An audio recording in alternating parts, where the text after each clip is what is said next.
Right. It says we're live. I'm gonna trust that we're actually live. Psych. Philosophy by Psych. Have you posted anything on your channel recently? I did make a video, like, I don't know, it was just a thought catalog. I feel like it was maybe a week ago or something like that. But Okay.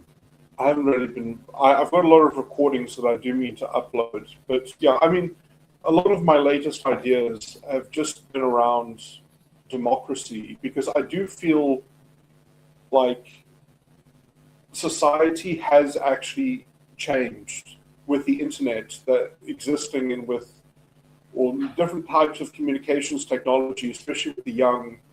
And I do think democracy has become a religion in and Mm. of itself. And because, like, to me, or at least on the left, which used to be like a good half of the intellectual, even the majority of the intellectual juice in our society used to come from the left. The left used to have moral sophistication, and they used to be very intricate in creating models and things like that. And What time period are you talking about? well, I'm talking about like when Noam Chomsky was a good person, like instead of all this moral laziness now, like the left just normally gives itself the crown of virtue and it doesn't work for it anymore. And Yeah. it doesn't practice hygiene. There's no moral hygiene on the left. And I do think that it has merged into this lowest common denominator sort of ideology where democracy is its own promise. Like the idea is that because we're all, because of the equality of one adult, one vote, we are all given this kind of this strange metaphysical value, which kind of removes elites from the equation. So like elites, we look through elites now, like, and with the internet and things like that, and with celebrities discrediting themselves so much. Celebrities, you used to find one celebrity that could, sort of. It's weird. I think the function of celebrity in society was that the dream is that if things got really bad or if things got really unjust, the right celebrity would step forward and the population would sort of be the moral majority behind that person, and that person could sort of wrestle with the levers of power. They could wrestle with the executive function at the top of society and sort of stand up for the little man or the little guy, or like the population in general. But Yeah. now, because celebrities gave all of their weight just to the Democratic Party in America, no matter what, they just were, they just backed the Democrats, even when they went evil, even when they went against common sense, even when they went against themselves. Like Yeah. the amount of times that the Democrats have sort of flip-flopped on issues, like Bernie Sanders. This is why I don't take any of the left seriously anymore, because Bernie Sanders used to be against illegal immigration, and now he's for it.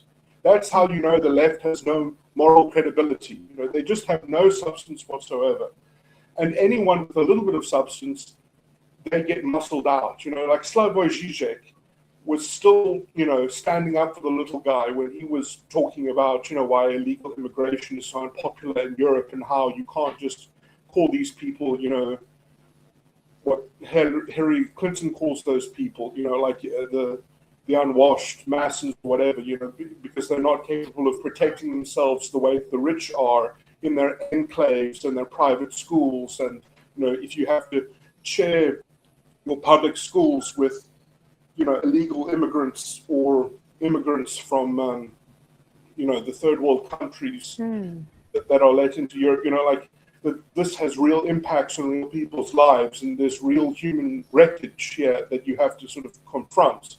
And Yeah. the left just ignores all of this because, well, I don't really know. I don't really understand why. I mean, they don't. It's just nonsensical in some sense, but it's a betrayal of the society in general.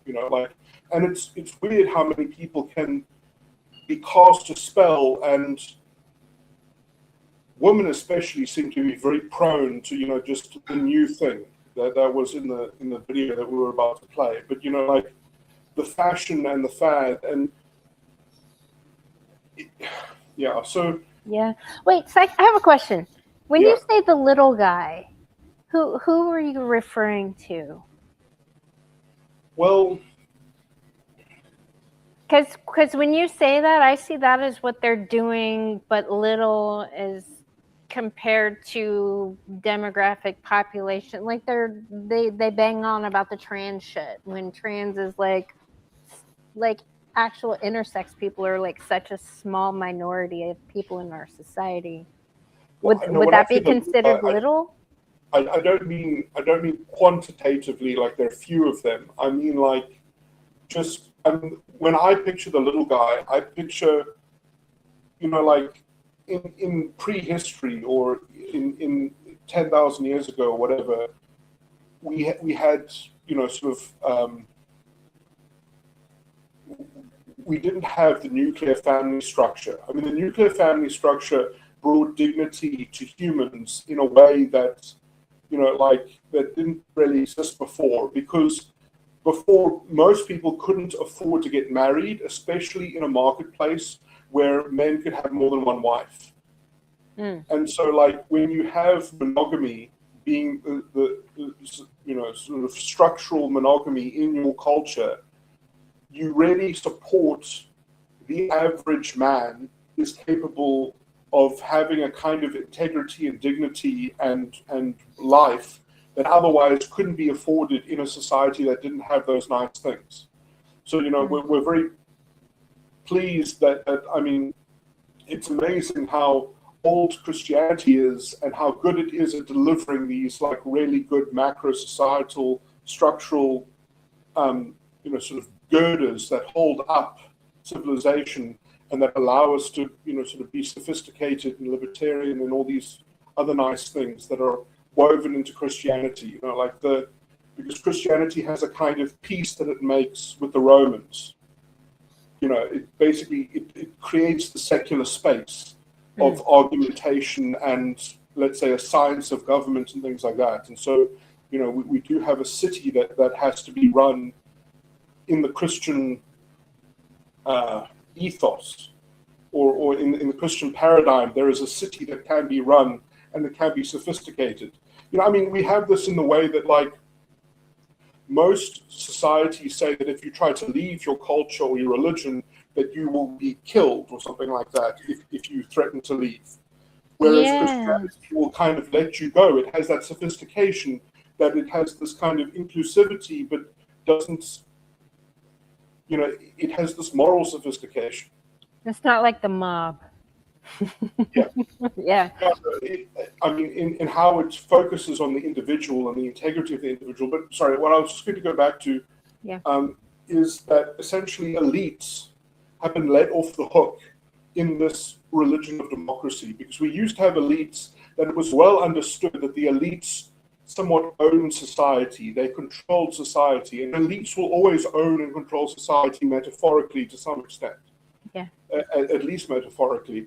And we have to recognize that reality and hold them responsible for that power that they wield over us. Yeah. And celebrity used to be a part of that sort of way in which, a celebrity, could on the back of the people bring an issue forward and make it popular because they were giving voice or something like that. Yeah. At least that, I think, was the dream of how it's meant to work, kind of thing. And yeah, so I don't know, celebrities have flattened out now, but I mean, they kind of did it to themselves. But I feel like we need new celebrities, we need internet celebrities, we need internet media to sort of blot out and displace, this kind of narrative, sort of deluding media that we have, which is dumbing us down and forcing people into a kind of feminist totalitarianism. Oh, yes. I'm trying to think of a celebrity that's very vocal about feminist cult doctrine Well, on the left. What is that Ruffalo guy, right? Mark Ruffalo? He's a cult member, right? Mark Ruffalo is. Oh wait, Yeah, isn't that the Hulk in the Avengers? Yeah. Okay, so he has 7.8 million followers. I'm trying to figure out, like, because there's still, our celebrities are still followed more than other people. I mean, probably not more than Elon Musk, but I'm trying to think of like internet celebrities that have come to rise because of the internet. Like, these people aren't in movies. They didn't take the Hollywood track. They just built their own following, I guess, organically from the internet with the help of the algorithm. I don't really know. But like, who's comparable to like a Ruffalo out there that isn't Hollywood? Well, I Okay, always Kevin Sorbo. He's on the other side in Hollywood, right? I don't know who that is. Is that What? Sorbo? I'm very bad with names. I don't know the names of people, but See, and he only has 2.6 million followers, and he's like deport Ilhan Omar. So he's on the right side of the left-right divide. And then the Ruffalo type would be on the left, and he still has a lot more followers than Sorbo. That's weird. Kevin Sorbo, he was,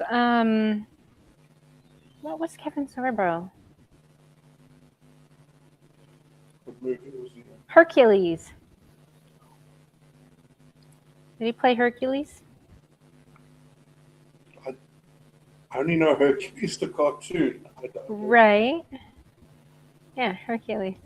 Well, maybe he isn't as famous as the Avenger guy, but still. He's celebrity that's on the other side, on the right side. No, but I mean, I don't know. I think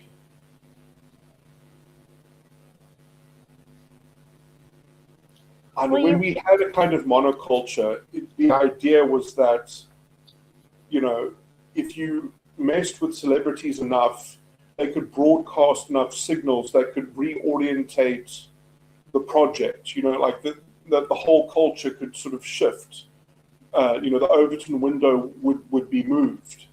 Whereas now, you know, there's such a polarization and there's such a divide that it's just part of the culture war in some sense. It's not someone on behalf of the public sort of, you know, reorientating the Overton window. Yeah. I think feminism got where it is today because of the celebrities. And DEI got where it is today because of the celebrities.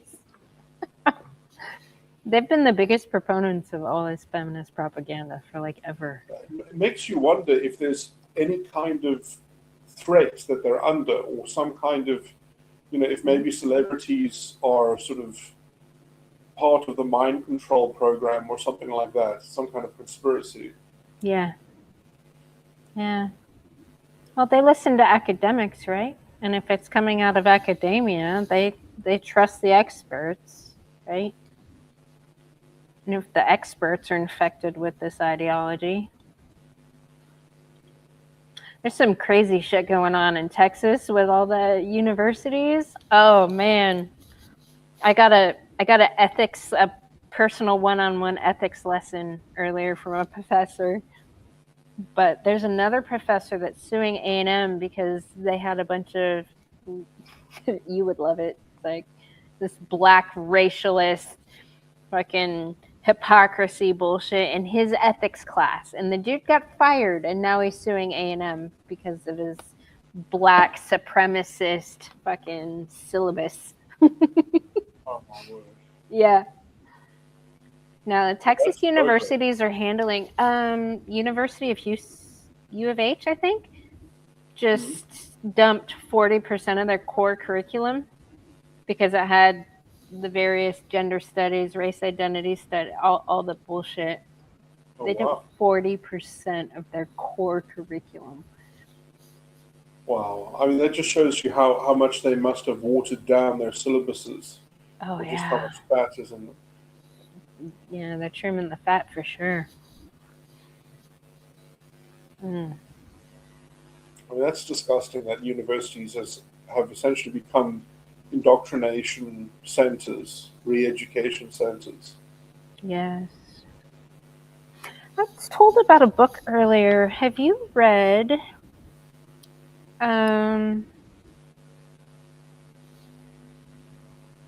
what is it? Wish list. The Aquariums of Pyongyang.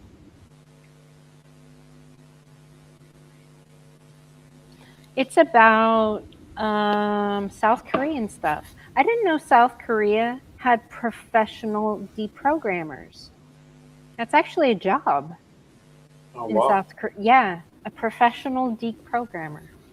So apparently they get a bunch of, they call them defectors from North Korea, and work one-on-one with these people to get them deprogrammed. Wow. That's a real thing. We'll look more into that, but because we're going to need some professional deprogrammers, I think, in America for all this crazy bitch infection. I'm surprised that hasn't become a curriculum at the university, because surely they should see that removing it is not enough. They need to do something to actually remove it from the minds of people. Right. I mean, we're learning that you know, Trump can sign an executive order and be like, hey, everyone, from now on, this racist and sexist DEI agenda is no longer allowed legally. You cannot do this. So there's a lot of states that are individually going, okay, we're banning DEI, we're banning this racist and sexist agenda. But yet a lot of these women that have these jobs in these departments that have been doing the agenda are ignoring it, and they're still doing it. And like you mentioned earlier, there's zero accountability because they're true believers of this racist, sexist ideology. So they keep doing it. That should be a mandatory thing to be deprogrammed in order to keep their jobs. Right? I mean, I'm like, just remove the people. They can't manage to think any other way and behave any other way. They should get rid of them, but how you do it procedurally is you probably make a pledge, like an anti-DEI pledge. And when they Yeah. can't take the pledge, then you use that as grounds for getting rid of them. Yes. Hello, Chaos. Good to see you, Outlaw. Yes, they are domestic terrorists. Exactly. But, you know what's crazy? I think they should have to suffer a deprogramming course. Because you know what? They're the same people that pushed this, what is it, racial sensitivity training that all these corporations adopted and made white straight men sit in for fucking hours in these classes to be, you know, told how bad they were and all the things. They should have to go through that to keep their job. If they have any DEI history of anything, they should have to go through a deprogramming course in order to keep their job.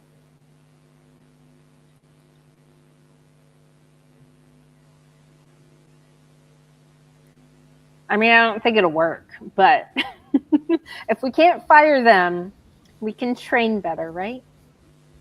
Well, also, I don't see why they can't just be fired. I mean, that should also be within the power of the provost or whatever it is, whoever has the ultimate.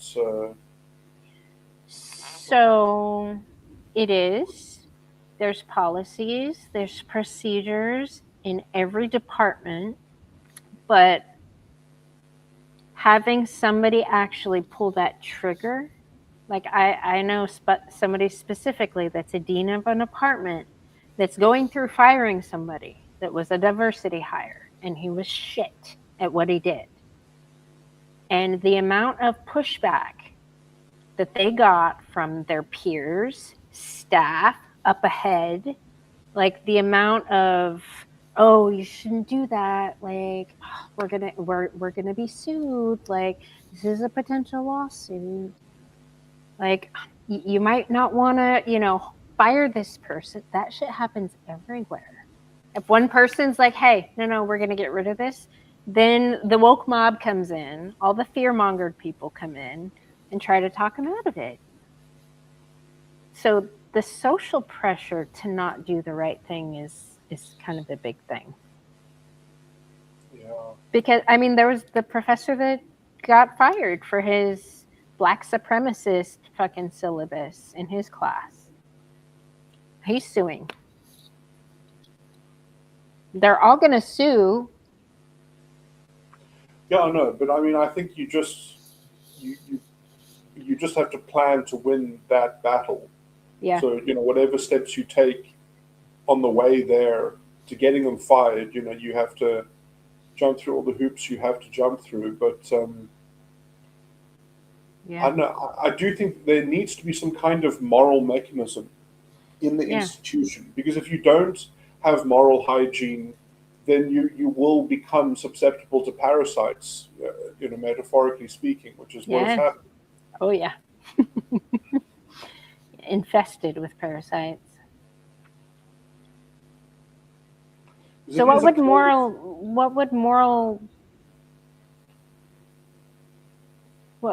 that even look like on a structural level for an entity, a corporation or a university? Or, well, I mean, you can make a panel and you can say that, like, that courses should be graded as morally problematic.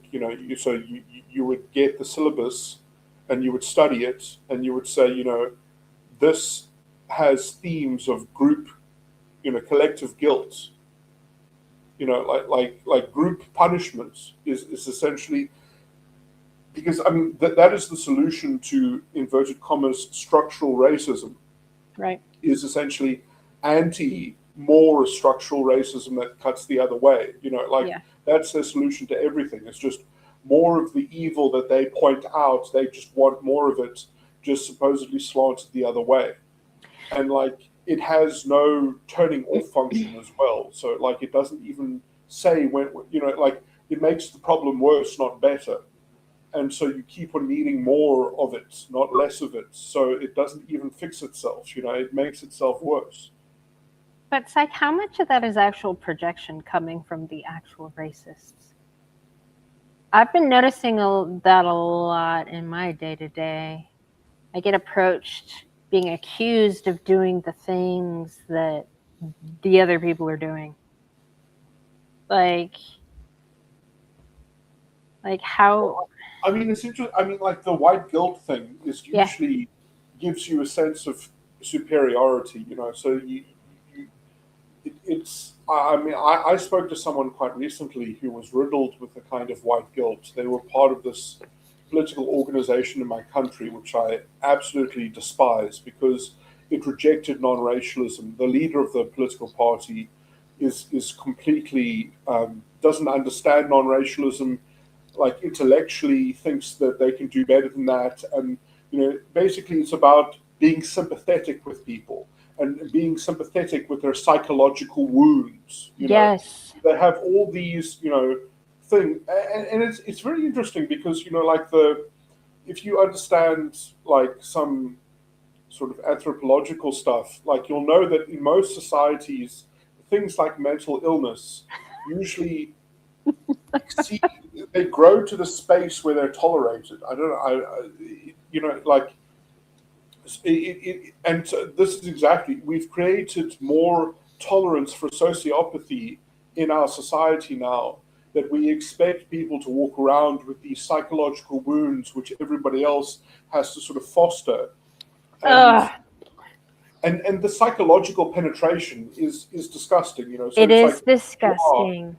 I mean, yeah, I mean, that to me is the sign that this thing is really pathological, because Yeah. it only functions if it has access to your intentions. Your intentions are on trial and are put on a pedestal, Yeah. and there's no accountability for the individual, because Yeah. they're just the victim of the structural conditions of the environment, and so Right. everything is, like they are the main character, and everybody else has to sort of, get in line to facilitate their hopes and dreams. Otherwise, if they don't achieve them at a statistical comparative, sort of outcome, then everybody else is guilty, not them. Right. So there's no responsibility. Yes. I saw this clip. This is probably my new favorite guy on Instagram. I have to play this for you because it's so funny. Okay. Because yes, they expect you to cater to them, which it always gives me a creepy fucking feeling when I'm around these people. I feel like it's abusive. Where is this guy? Yes, right here.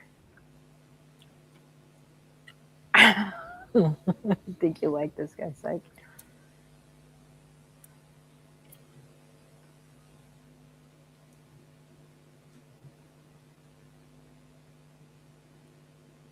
Hatred in my heart for people around whom I must walk on eggshells. I refuse to do it, and am at every instance overcome with an intense desire to walk roughly and crush every egg or egg-like object I find. If they didn't want the eggs walked on, they shouldn't have put them there to begin with. These people are soft little pansies who demand their mental failings and absurd requirements be met by all they meet, as if that's normal. It's not normal. What's wrong with them is not normal. What they want is not normal, and we're not required to give it, and we shouldn't. We should give nothing at all and do so loudly so they never again ask for such a thing. The more we allow them to stay inside their pampered bubble of delusion, the longer they will require that bubble. They're assholes for even asking us to do these things and then getting pissed off when we don't. Fuck them. I have a special hatred in my heart for people around whom I must walk. Fuck them. Those are the people that are everywhere. That's all these group identitarians. The parasites that rely on and take advantage of the good nature of others in order to survive. But, there's plenty of people in the environment that are also happy to fucking do it too, which is the enablers. The enablers of their bullshit. How do we get those people to stop? Because that's a pathology in itself. The people that get off on, doing the things for the other people because they can't do it for themselves. Those type of racists.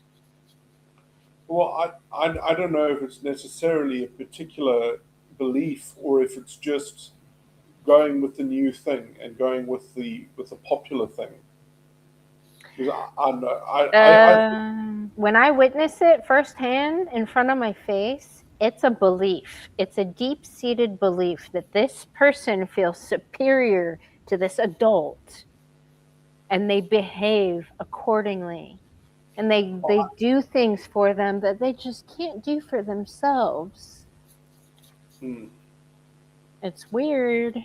It's a weird motherfucking displaced mommy energy that I'm seeing. But when you tell these people no, they start crying like fucking big babies. And start throwing fits and start getting upset and start being confrontational. And a lot of these people can't handle the confrontational portion of it because they get bullying.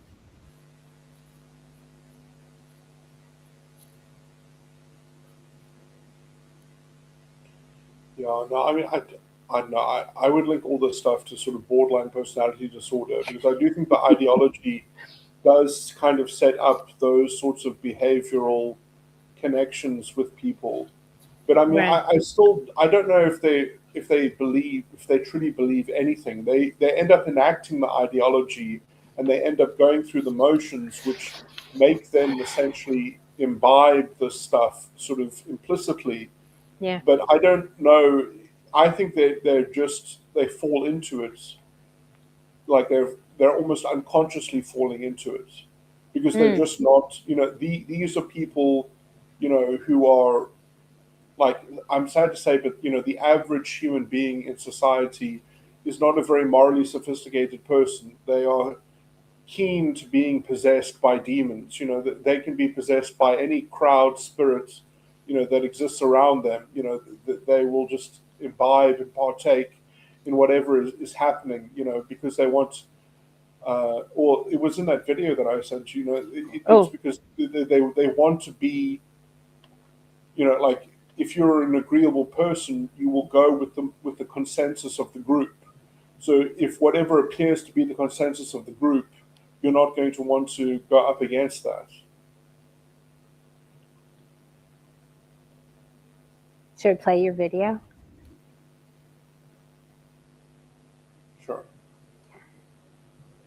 1984, George Orwell wrote, "It was always the women, and above all, the young ones, who were the most bigoted adherents of the party, the swallowers of slogans, the amateur spies, and nosers out of unorthodoxy." He wasn't being he was making a psychological observation. In his view, women, particularly in their role as caregivers and moral enforcers, tend to prioritize safety and compassion over risk and freedom. And that instinct, while natural, is easily weaponized by totalitarian systems. Yeah. When conformity is marketed as compassion and control is rebranded as care, the state taps into the feminine psyche to enforce ideological obedience. Now consider this. Men will do almost anything to attract a mate. That's so right. when the state captures women through propaganda, redefining tyranny as empathy and compliance as virtue, men follow, especially those who can't compete in the traditional dating market. Exactly. I like this guy a lot. In 1984, Is it because women are more, I don't know, are they more agreeable, women? Well, I mean, I think that's one way to generalize it, but essentially, generally speaking, because women, like one Do you say woman, woman or women? You say woman? oh, I can't even remember what I said. I'm sorry, it's woman. random. Every time I meant the plural, but Okay. I just think women in general will. Like, there's too much at stake for a woman not to follow society, because like in terms of people's optimized biological strategy for success, Yeah. a woman, for a woman to be countercultural, she's going to give up all the levers of power that are perhaps offered to her if she just goes with the program. So if a woman slots herself into the power structure that exists, the cultural value system that exists, she's going to amplify her ability to successfully reproduce or successfully position herself where she can, have successful pay. Or it's interesting because I guess what I'm saying is already sort of negated because people aren't reproducing in our current system. But that's enough. almost so this is half a mating strategy. I guess you have to be able to slot yourself into a successful society, one that doesn't hate men. Because if you hate men at the same time, then you're not going to form a successful pair bond anyway and successfully reproduce. But I think the lesbians that are the progenitors of this feminist bullshit want the women to hate men because it's going to add more to their mating pool as a lesbian.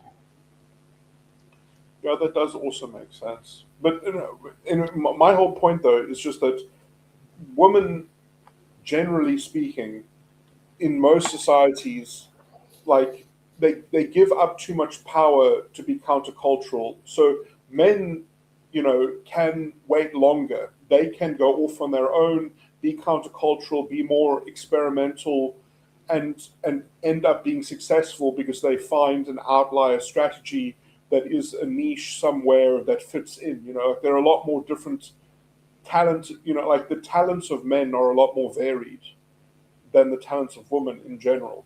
Just like you can see this on graphs where women aggregate towards the mean and men are more dispersed in their.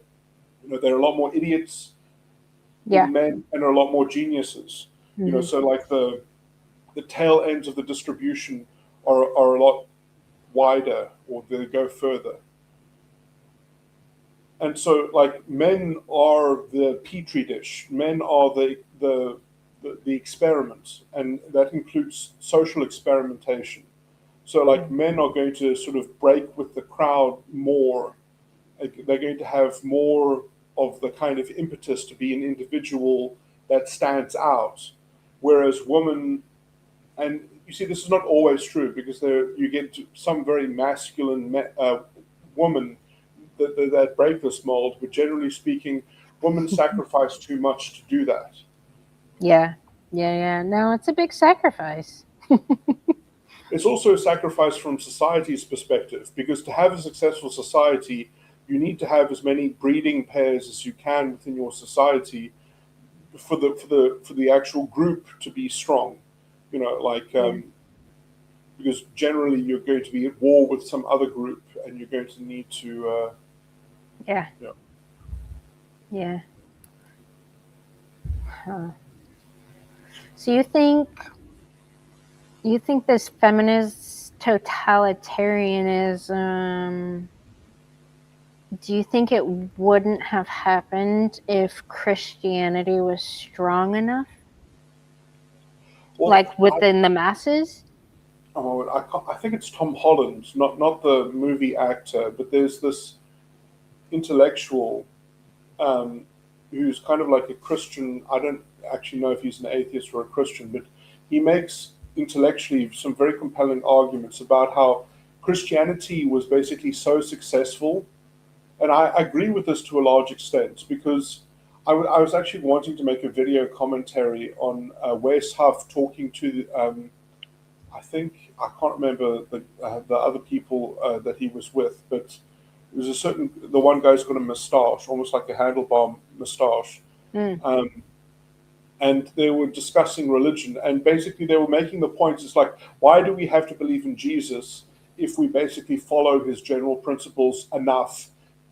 Which you can almost argue those principles have already sort of incepted their cultural milieu, because they're Western. They grew up in the Anglosphere.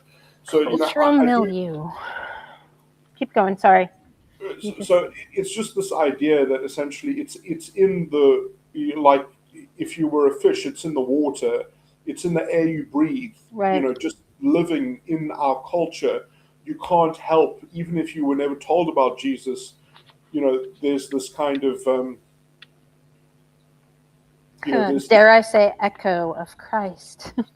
Yeah, and taking responsibility on taking the sins of the world on yourself.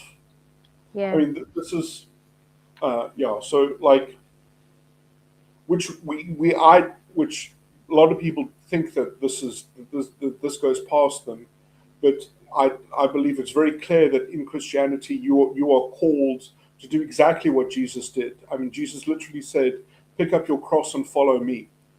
Yeah. And so, like, a lot of people miss that. This is also what lends me towards this kind of Christ consciousness, that you have to go through this in order to become, or self-actualized at some point. That reminds me of something that I wanted to talk to you about.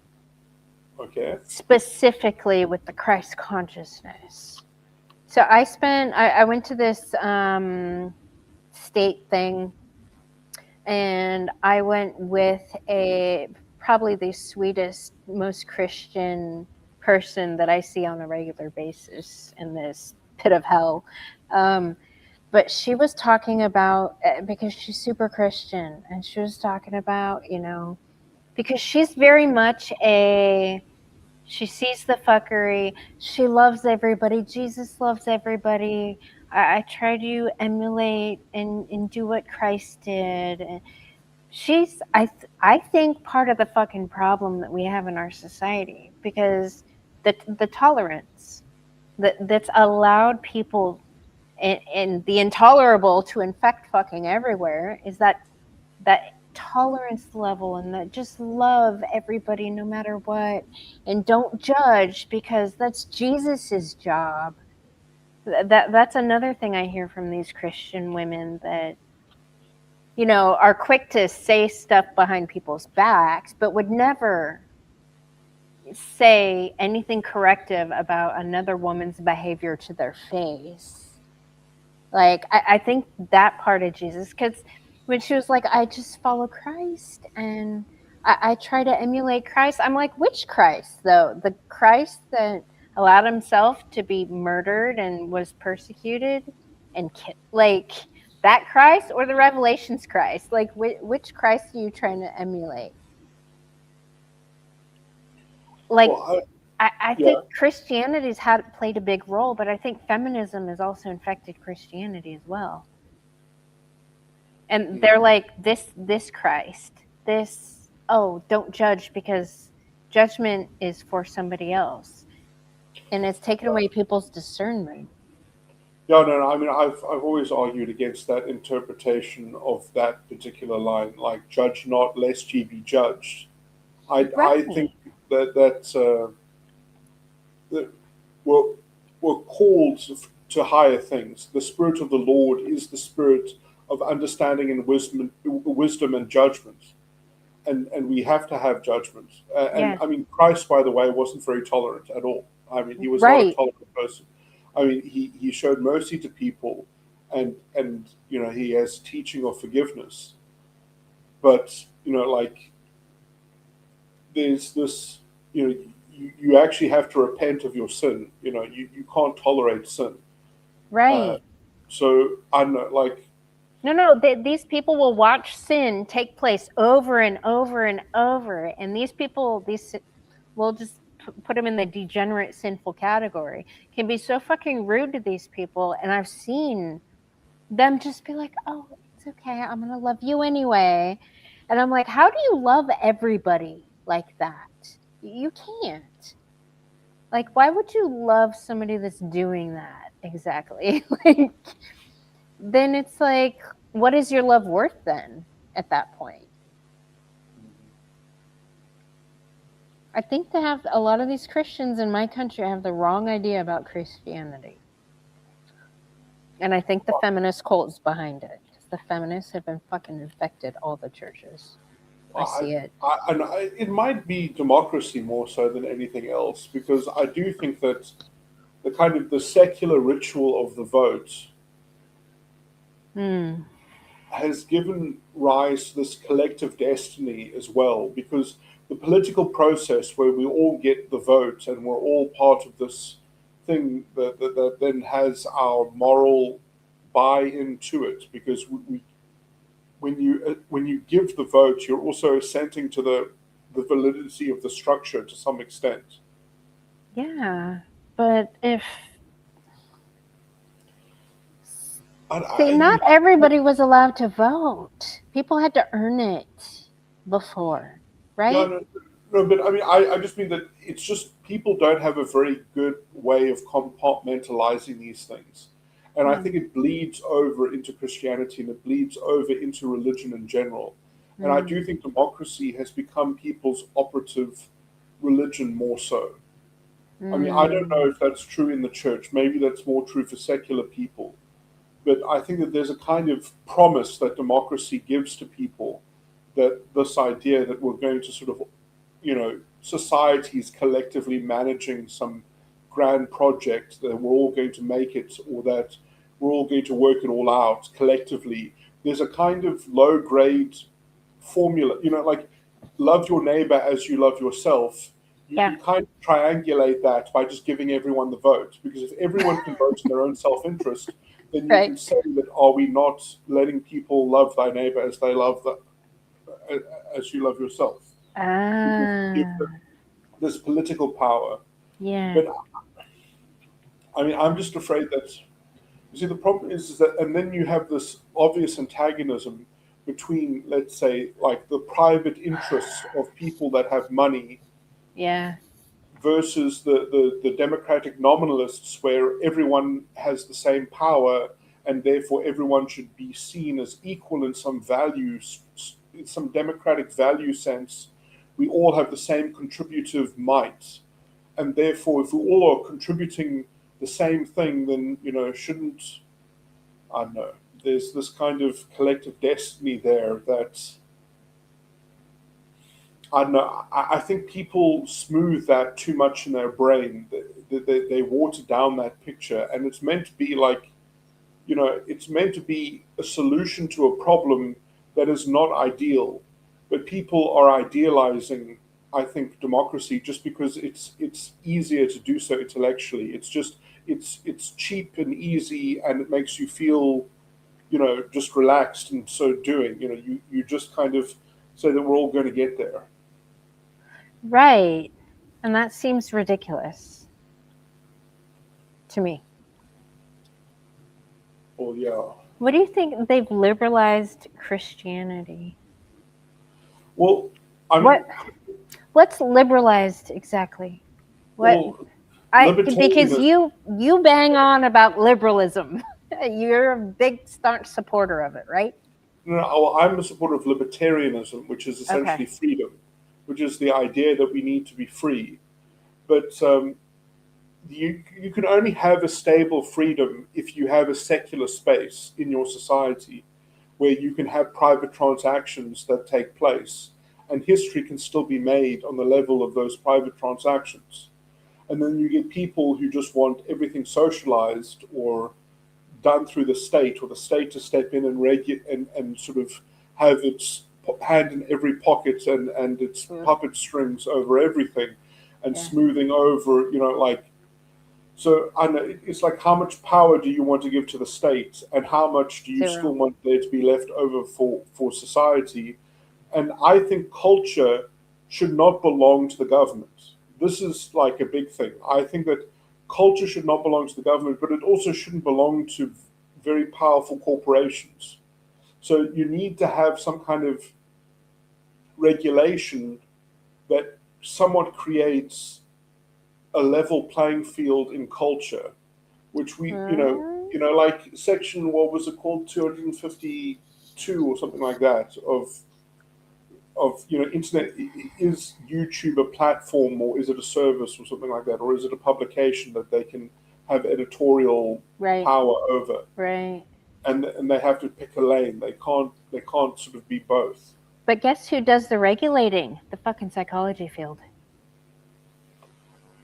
Yeah.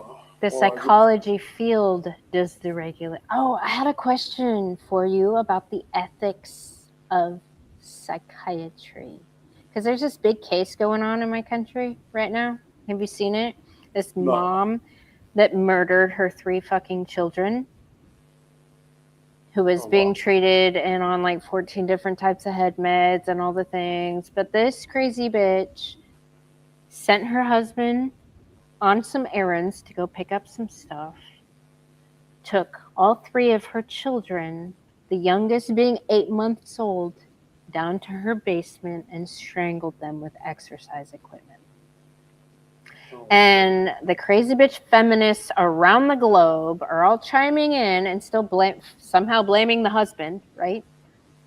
And saying how the mental health field fucking failed her and all the things. And yes, she was on many psych meds and all the things. She sought out people. And she was a nurse, so I'm sure, everybody knows how crazy bitch infected the nursing profession is and how feminist infected it is. But at the end of the day, the psychology field is kind of responsible on a societal level for the mental health of our society, right? Is that their lane? I don't even know how the field is constructed in their own terms. I mean, I know a little bit about psychology, but I don't know anything about psychiatry in terms. But I mean, I've always thought of psychiatry as a very risky, because it is basically an unproven experiment. You know, like Right. the kinds of data that they have like they just have statistics, and they Yeah. don't understand, in a lot of ways, like the long-term implication. I mean, because people don't really understand consciousness even. Right. So, like, although they can try to trick the brain to mimic, sort of chemical experiences of, of qualia that we want to experience or something like that, I don't know. It's the whole thing seems very dirty to me because Yeah. I mean, I can understand it in the example of triage. Like if you have an emergency, if someone's having a seizure, and you know that some medicine is going to stop the episode, that's Yeah. one thing. Yeah. But Yeah. to actually use it on a long-term basis, like, Right. and especially with neuroplasticity and things like that, it just seems to me like a low-grade form of intervention, especially because it's like fundamentally experimental, I think. Right. Yeah. But this field seems to be in charge of how every entity in our society is allowed to behave. And Government, I've often all thought the that things. the legal argument against this, because Yeah. there are some people who have I mean, the Scientologists have even, had many cases against psychiatry. And I do Really? think that, like, the basic argument is sound that, like, psychiatrists are indistinguishable from witchcraft on some level. Right? Because they cast a spell on you and you call that a diagnosis. Yeah. And then when you Right? have that label attached to you, suddenly your You have a behavior, get out of jail free card. or potentially, but it's worse than that as well, because it can also mean that your powers and your rights and your privileges should be curtailed according to whatever description attaches to the label. Mm-hmm. And so, they actually are cursing you to being treated a certain way by the rest of society. So it's like, I don't know, it really does seem dangerous to me on so many levels, Oh, because, yeah. I mean, these are people, I mean, they can get you out of jail, but there's a dark side to that, which is that they can essentially bind you in other forms of red tape, as it were. The legal and legislative arguments used by the Church of Scientology and its front group, the Citizens Commission on Human Rights, focuses on framing psychiatry as a human rights violator, a pseudoscience, and a dangerous monopoly. I'm going to look into that because I'm looking for law to battle this DEI bullshit, and because it creates, when you have so many fucking incompetent people that are self-centered and can't follow basic rules and get to then dictate and instruct the behaviors of others, like the people on the receiving end of that, it's super psychologically fucking abusive. No, I think you should look at the psychological, kind of record of social contagion, because Yeah. to treat it actually as a mental health epidemic that actually has, that takes hold of a community, or that entrenches itself in a population, and then,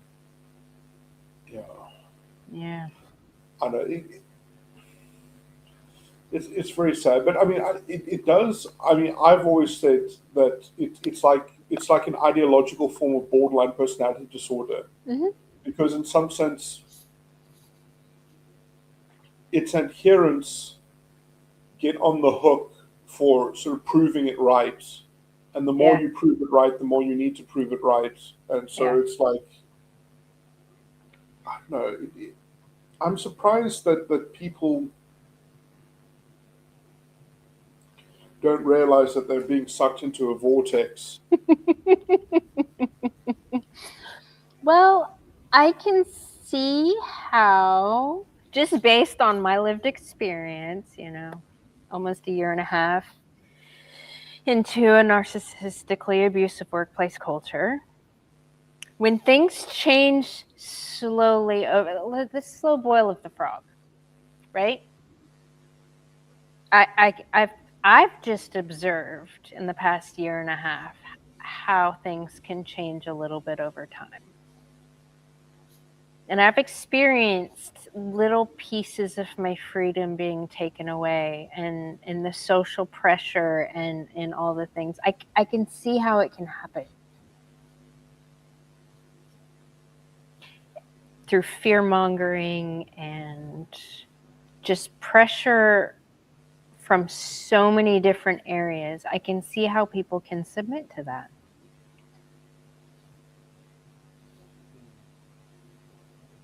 Like, especially if they need their job and they're in an area where they need to provide for their family, especially men. I mean, men are willing to put up with a lot in order to be able to provide.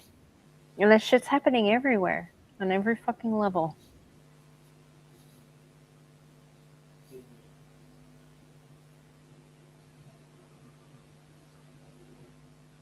I can see how it happens. I have a hard time seeing how people tolerate it for so fucking long. But I can see how they can tolerate it, because a lot of these people develop addictions, or they start drinking, or they feed their face with food all day. I mean, or they go to head meds, or, all the things that people use to cope with environments. I can see. I mean, the thing that makes me angry about it, or also afraid about it, is just how these people can have such warped morality for so long, and like not have any principles. Yeah. And how that just kind of goes on the back burner as they have these other sort of emotional priorities, and how sort of guided they are by their sense of self-righteousness. Yeah. They're so sure of themselves, aren't they? Even though they're completely retarded. And what they said doesn't even make sense. Because they can't debate anything. They can't, substantiate their points. They just have accusations, like hysterical accusations. Yeah. Yeah. Yeah. Because they're hysterical, they try to drag you into their emotional combat.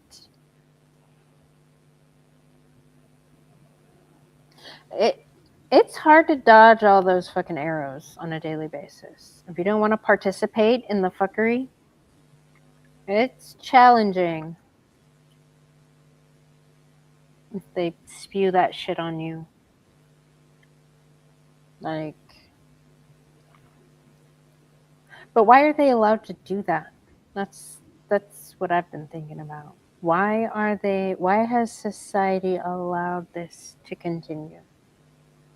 Like, I've been curious about, like, my country specifically, when we stopped executing the mentally ill that fucking went on a murder rampage. When did that become a thing? That you couldn't hold somebody with this mental thing accountable for crimes?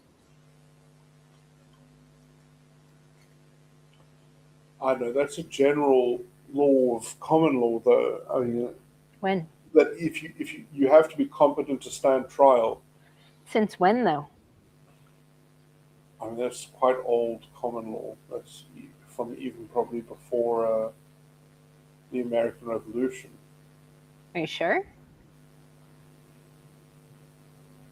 I mean, there probably are some states in America that do execute the criminally insane, but Longer legal to execute criminally insane people. Because last time I looked this up, it said sometime in the 50s. That wasn't very long ago, Psych. But each state is different. Oh, no. It became unconstitutional under the U.S. Constitution to execute an insane prisoner in 1986. Oh. So it's even newer than I thought. No, but each state will have its own standard. I'm sure that there are states that had standards that predated that. Right. But on a federal level in my country, 1986. But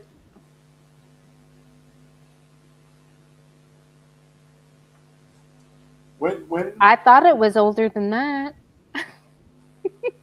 when was the federal death penalty? Has the federal level always had the death penalty?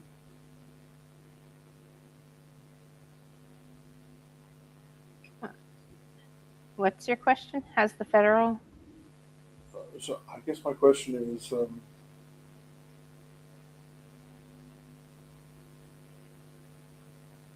has the death sentence always been a competent punishment on the federal level? Always been a competent punishment? I think that's the correct term.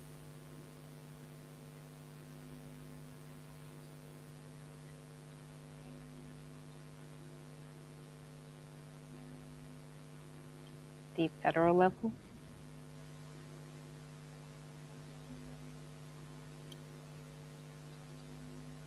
No, the death sentence has not always been continuously operational or available with the same offenses on the federal level. Was it ever abolished? While the first Congress authorized capital punishment, the federal death penalty was rendered unconstitutional in 1972 by the Supreme Court and remained inactive until rewritten and reinstated in 1988 and 1994. Oh, wow. In Section 1790, the first U.S. Congress established the death penalty for specific federal crimes like treason, piracy, and murder within federal enclaves. 1972 to 1988. See, that was in 1790, right? The first U.S. Congress established.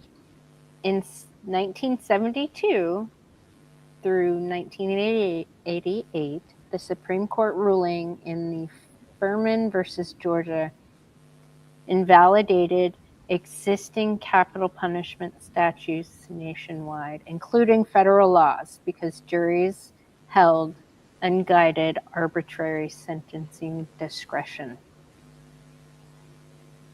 Huh. Narrow reinstatement, 1988. Congress brought back the limited federal death penalty specifically for drug kingpin-related murders. Major expansion, 1994. The Federal Death Penalty Act of 1994 expanded capital punishment eligibility to roughly 60 federal offenses, including terrorism and major federal crimes.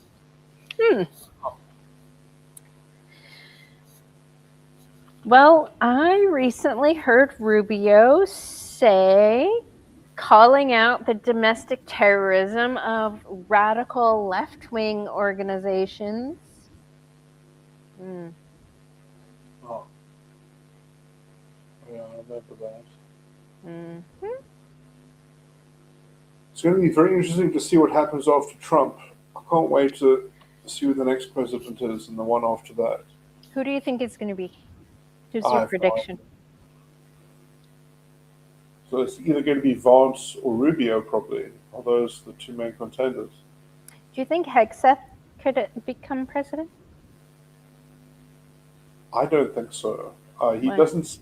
I mean, I don't follow American politics like that closely. So, Yeah. I mean, I've seen him, but I haven't been exposed that much to him. But why do you hear good things from him? Everything that I see him say, I'm like, yes, please, more of that. I mean, Trump gave him permission to cut DEI out of the military. He's the head of the Department of War, right? Yeah. Yeah. So, and he's been the biggest proponent of anti-DEI stuff. Well, that's great. Yeah. So. Oh, Adrian said blue states tend not to have the death penalty. Yeah, it's a big issue because I mean, I must say the deterrence from the death penalty does actually count for quite a bit. Yeah, but federally, Federal Death Penalty Act of 1994 expanded capital punishment eligibility to roughly 60 federal offenses, including terrorism and major federal crimes. You know what's crazy is we have institutions that cover up federal crimes that are being committed within entities. We have so many policies put in place that people in charge are just unwilling to enforce. Is that crazy? Well, in America, that's all at the discretion of the executive because they hold the prosecuting authority. They control the prosecuting authority. So, I mean, if anyone's not doing that, then that's your elected representative that's not doing it. Like it's Trump in the federal arena and it's the governor in the state arena. Because prosecution is not like is a discretionary power. Yeah.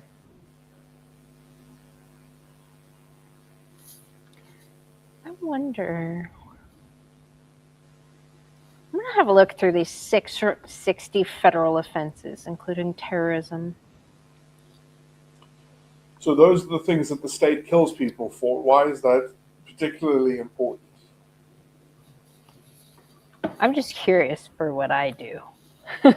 What I can draw upon to make arguments. I mean, because literally this shit happens and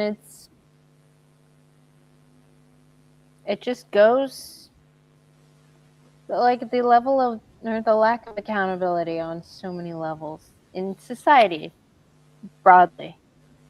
Well, I do think what would go a long way in academia is if they had a curriculum or a course that was something like anti-DEI, but it was also, like in Harry Potter language, it would be defense against the dark arts, And Yeah. in some sense, it would also center around professing the faith in civilization to some extent, and like looking at because I mean that's the problem with all of this woke anti-racism, sort of stuff is that it's all deconstructivist.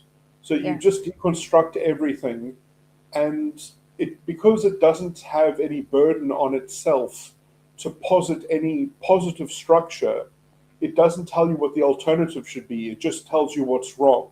So, it just critiques things, and it falls foul of that saying, never make the perfect the enemy of the good. And so it has an ideal but it's idealized what's evil. It hasn't idealized what's good. It doesn't tell you what to do. It just says, don't do that. And don't do that. But what you can do, your options are endless. You can do whatever you want, but don't do that. Whatever your imagination can come up with, but not that. Yeah. What is and that? Then they deconstruct everything into patriarchy. They deconstruct everything into conditions of slavery to a structure. And it's semantic nonsense because, everything is going to have some kind of structure attached to it if it achieves anything, or if it's going to be able to be capable of doing any work for anyone. And so this idea that, it doesn't give the fruit of that labor to everyone equally, it has these weird democratized Yeah. Everyone is a nominal democratic, sort of entity that deserves equal power and equal value relative to everybody else. If it doesn't get you to that democratic ideal of a kind of democratic nominalism, then it doesn't, it falls foul. So it kind of like it's trying to expand all of society into a kind of democratic nominalism. And that is really quite evil. We haven't compartmented democracy well enough, it seems to me. But also, oh no, I mean, sorry, I wanted to go back into going into all of my issues around perhaps celebrities and Yeah. well, I can't remember what the point. So do you think the internet hijacked celebrities? Made them too accessible or too, like, what does the internet have to do with it? I feel like it has something to do with it. No, well, I mean, I think we have our own celebrities now through the internet Yeah. who are more accessible, but who themselves are not capable of reaching up and sort of like interacting with the upper echelon of the executive function in society. Like it used to be that maybe Trump would be more afraid of Taylor Swift making him unpopular. Now it's sort of like less so because these people are always pointing the same direction, so it's sort of that. But, I guess because there's no discernment and there's no moral, there's no application of morality from the left. And so, I mean, I like in the same way that people have tuned out of watching media, they don't trust broadcast media, they don't trust mainstream media. So I do think, Timcast, I think, is the perfect kind of sort of evolution of the media on the internet. But the problem is, we need more celebrities on the internet, I think. Because I do think, well, I mean, I've given this a lot of thought. What I think is at the core of fame is the power of the voice, because especially singers, like when people sing, the voice becomes familiar. So it's like everyone has heard that famous singer, that celebrity has sung this song or whatever. But, so people focus in on the voice, so it's like in the movie, the main character says all these things and they're very profound and whatever, and we're tuned into listening to that voice. Yeah. So that voice sort of commands some nominal power in our universe. Yeah. Perhaps that voice could be listened to more than other voices. That voice is elevated above other voices. But so the hope was that maybe a celebrity would be capable of intercessing for the people and propitiating the system into a better arrangement. And punk was huge. I mean, this was the promise of punk, was that punk was going to have this political edge and this political realism and this political understanding. I remember I got into endless arguments with my one friend at high school over Pink being a sellout. I was like, no, Pink is not punk. Pink is like... Pink was a feminist. Yes, yeah, exactly. Yeah. Like Pink is... So she sold out to the cult. Yes, exactly. But she helped spread the cult message. Yeah, no. But there used to be genres and there used to be, sort of spectrums of these things that you could try to find a lightning rod to sort of arrange the universe. I mean, I know. I just think that I know that it didn't work functionally. Usually, celebrity was the conduit for bad ideas, for sort of like groupthink and bandwagons and things like that. But I think that was the dream. The dream is that we had these intercessors in our culture that could change the forecast of the Overton window, as it were. And now they're still doing it. Yeah, well, I mean, now we have... It's interesting. I mean, we've got Asmongold, we've got Ben Shapiro, we've got all these different people. We've got Candace Owens, Tucker Carlson, all these news celebrities. I mean, I guess they're kind of like news celebrities. Yeah. But Hmm. and I just wish there were more Tim casts in the world to sort of. So what makes him different than, say, Candace Owens?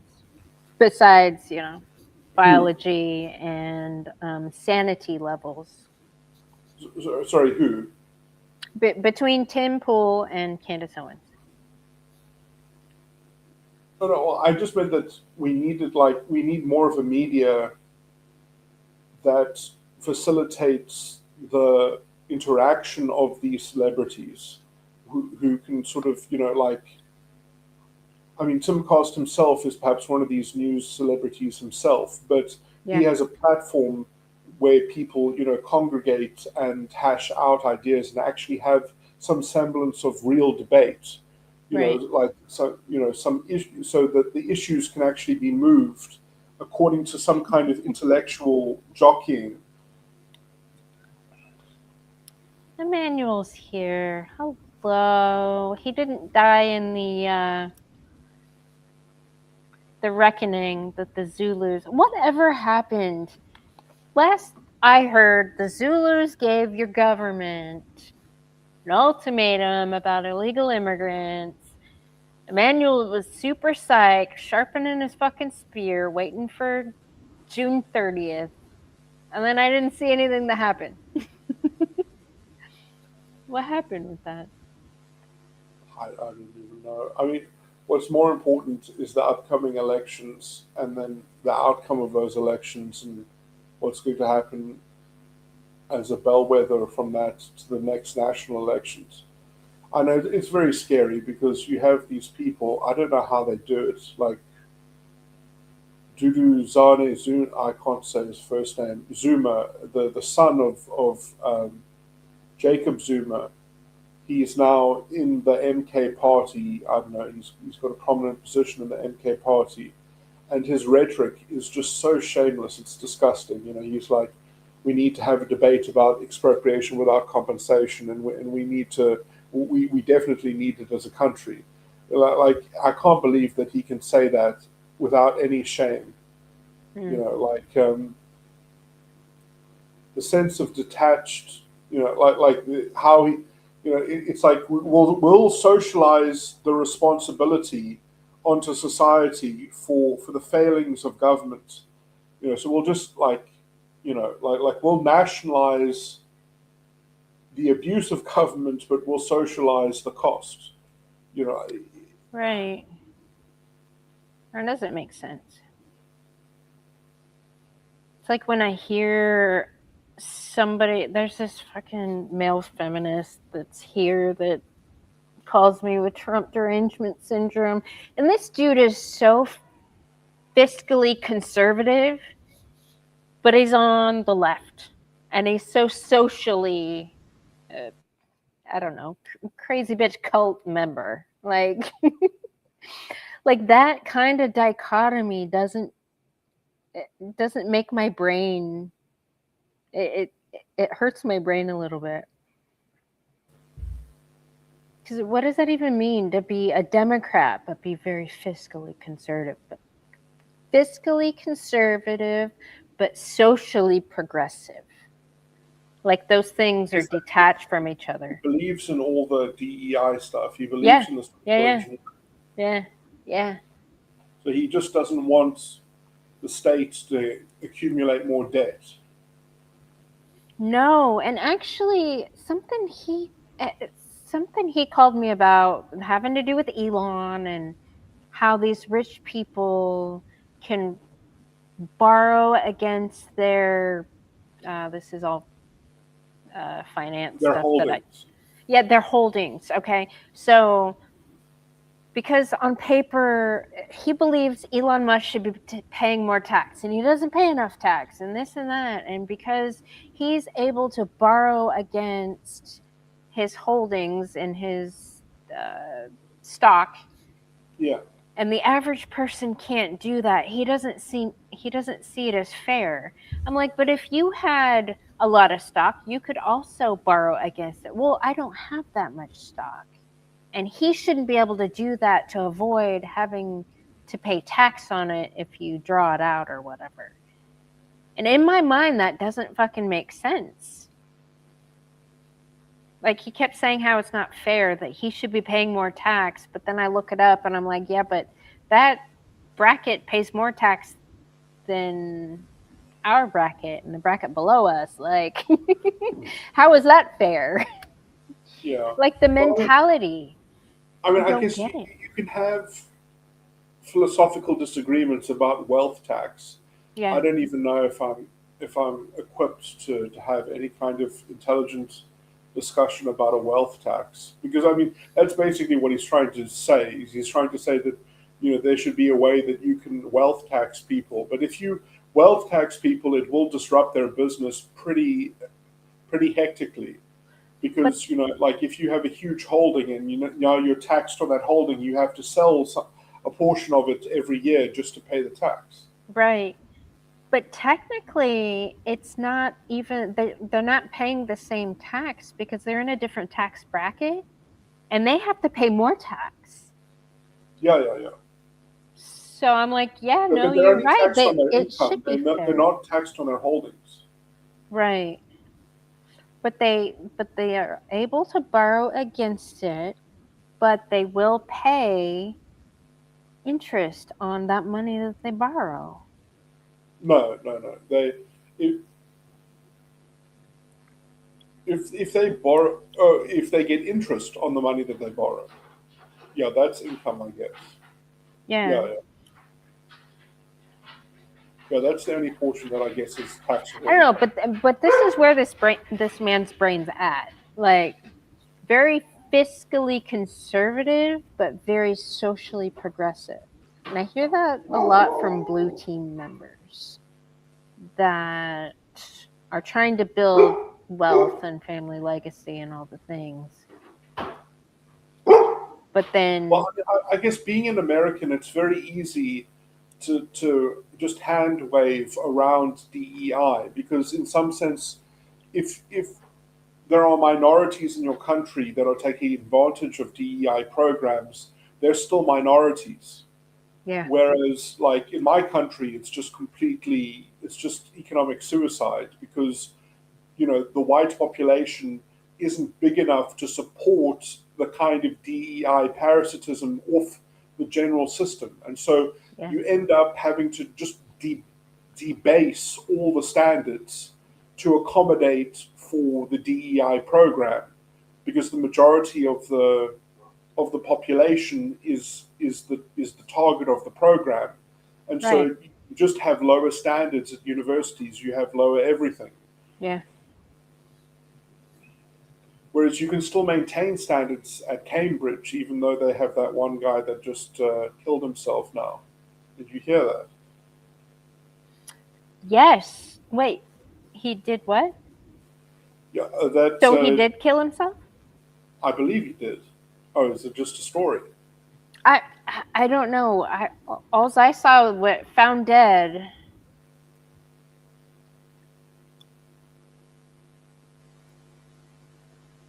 You're talking about that plagiarism guy, right?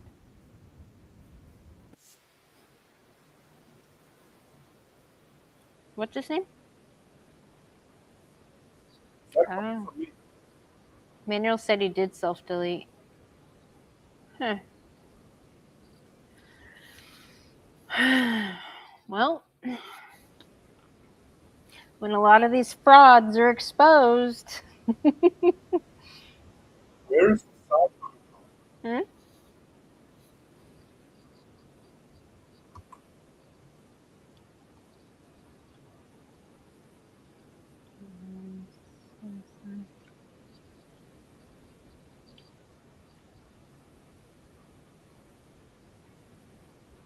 Sorry, give me a second. I will hold.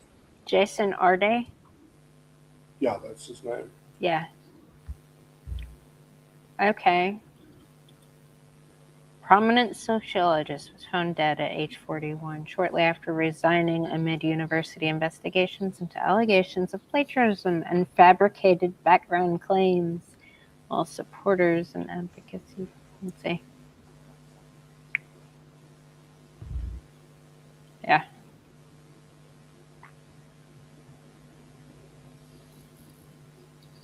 His rapid rise had been tied to DEI. Of course it was.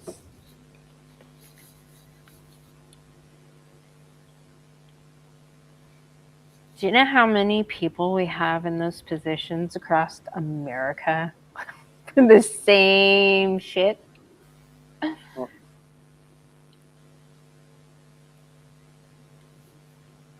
See? And that's crazy. The debate in the UK is about whether or not the people who exposed him are responsible for his self-deletion. No. I think there should be more responsibility put on the people that covered up the shit. People that put him into the enablers. The people who, to his face, lied.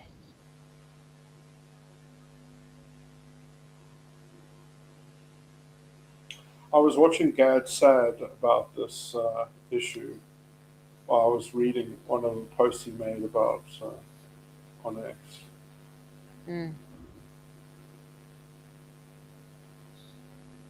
Yeah. No, there's enablers fucking everywhere doing the same thing. I see it every day.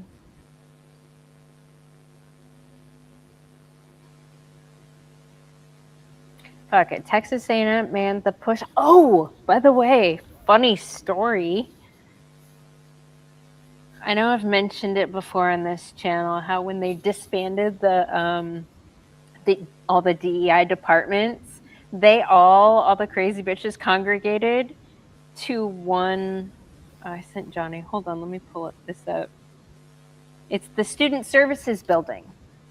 Top floor psychology, bottom floor disabilities, because now they're using disabilities as a shield while they're trying to latch on and do all their other bullshit. But that building at A&M caught on fire. The Student Services Building had an electrical fire. I was like, I sent it to Johnny. I'm like, yep, God hates the feminist cult and DEI. Like, that's where they all scurried to, and that's where they've been hiding out at Texas A&M. All the progenitors of DEI.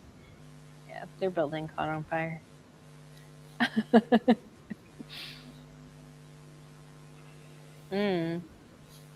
So was it suicide? I don't know.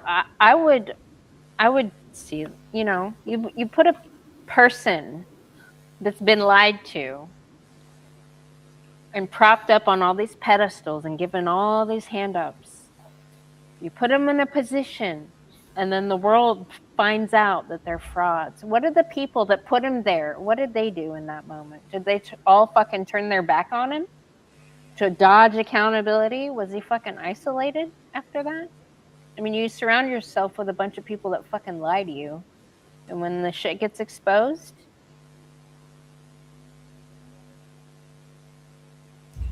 I mean, I bet they all pieced out because they didn't want any kind of attention and they didn't want their part of it being exposed. So that guy probably fucking was completely isolated after that incident.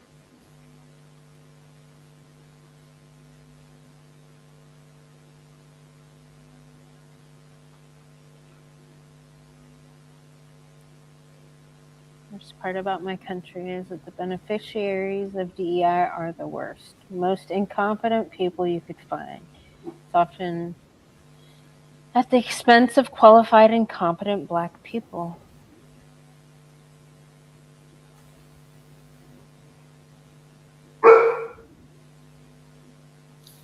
Oh shit, Kelly. Good to see you. I know it's been ages. Are you still on Twitter? Or not Twitter. X. I'm gonna find you on there and write you. Be nice to catch up. Zach.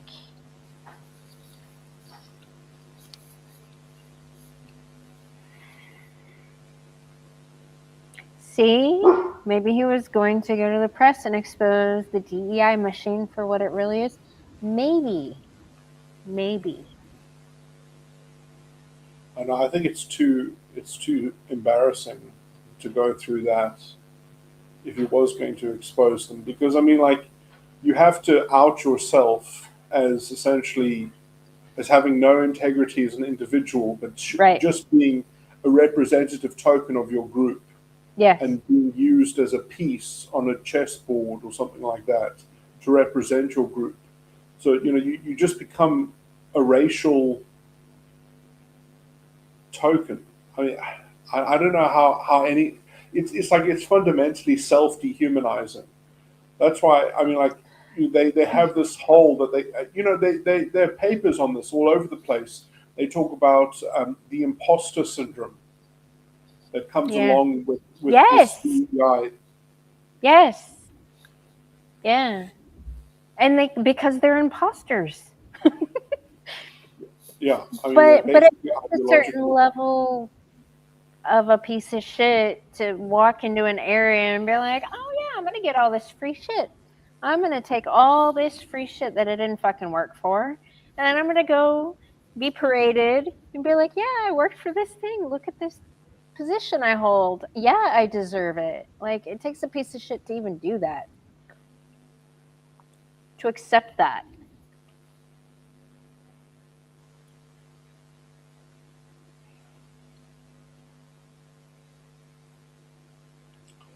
But otherwise, domestically, yeah.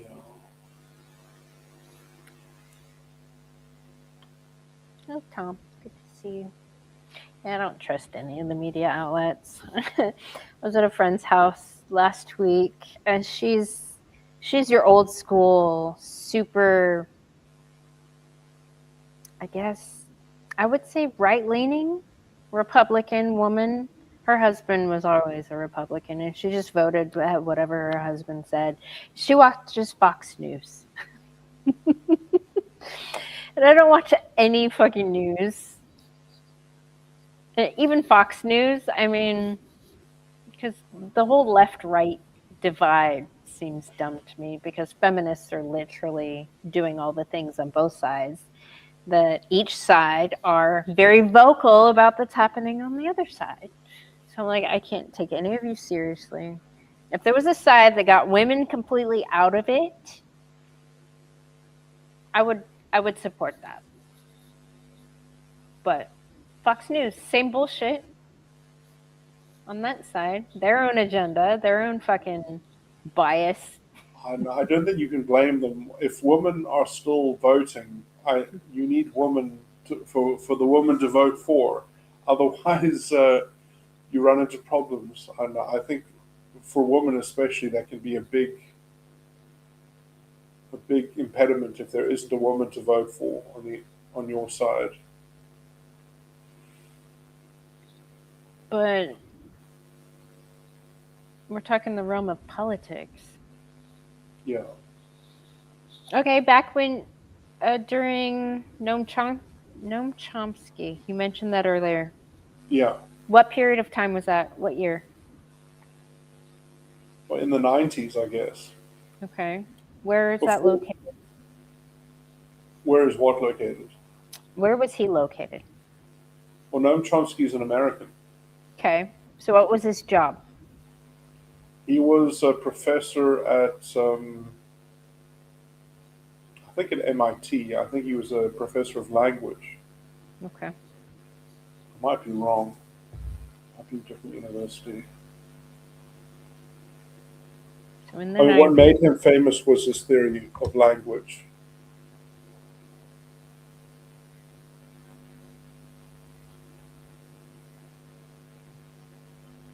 He debunked behaviorism by B.F. Skinner. He has a famous essay which basically debunks behaviorism.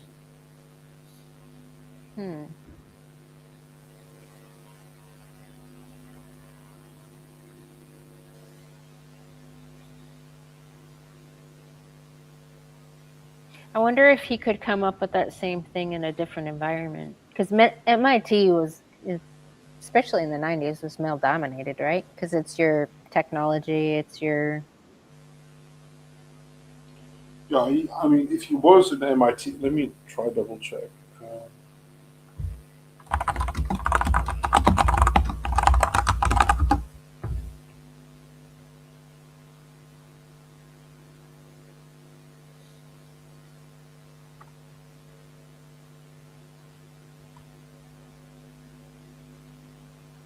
It was MIT.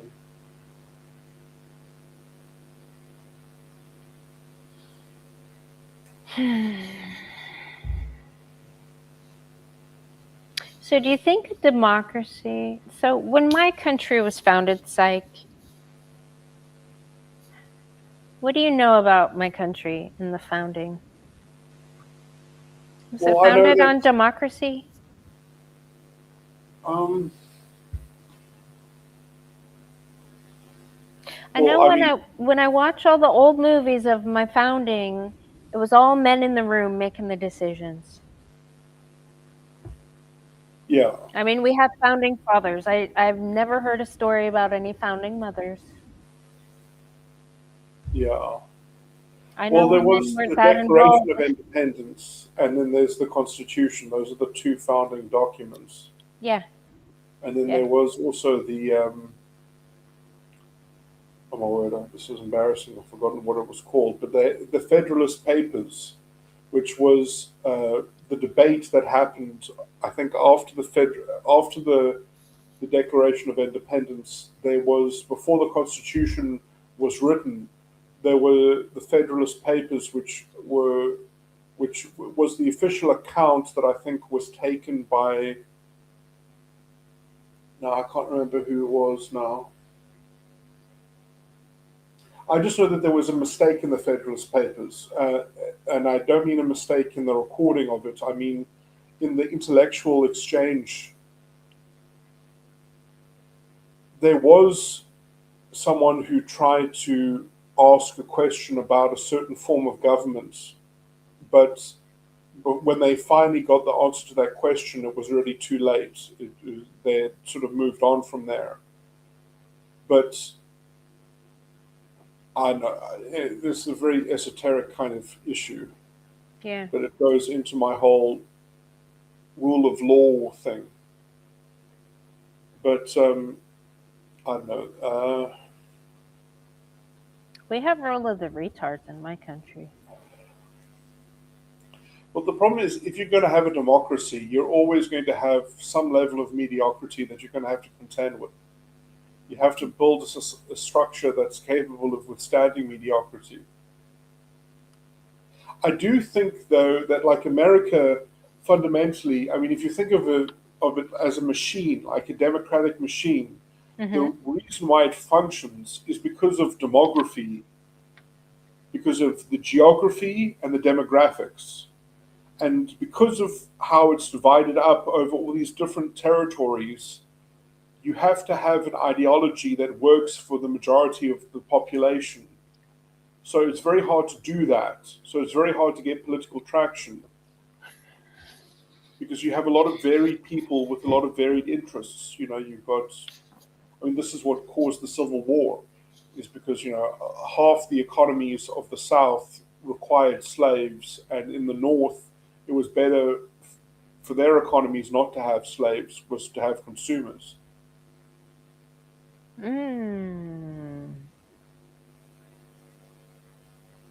Wait, consumers? Yeah.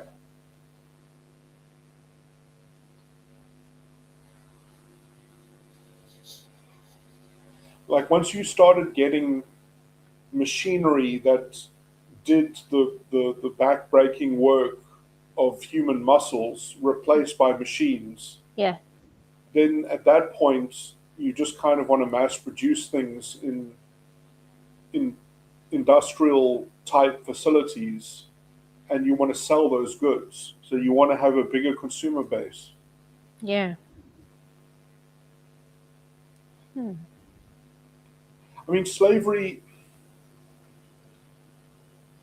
like, I remember talking to an economist about this, but like every society pretty much requires slavery until you reach a certain technological level. Like, as soon as you get like a certain technological level, slavery doesn't make sense anymore. It's not good for your society. Yeah. It That's just why holds. that's why there's still slavery going on now in other countries that are not as technologically advanced as America. Yeah. Well, then there are probably other reasons for that as well, because you probably also need a certain level of cultural sophistication in order to facilitate an industrialized economy. You need something of a high trust society, because you can't have expensive machinery if someone's just going to steal it and melt it down and sell it to somebody else for the scrap cost. Right. Right. Hmm. I must say, I can't wait until the future, because I think we're going to regress.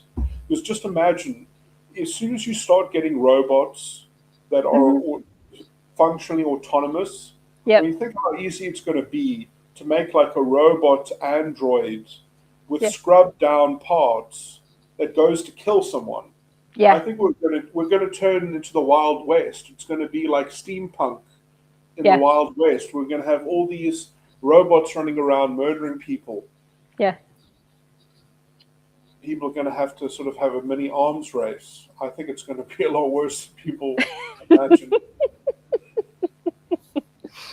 Yeah. Hmm. Then it's like, where legally, where's the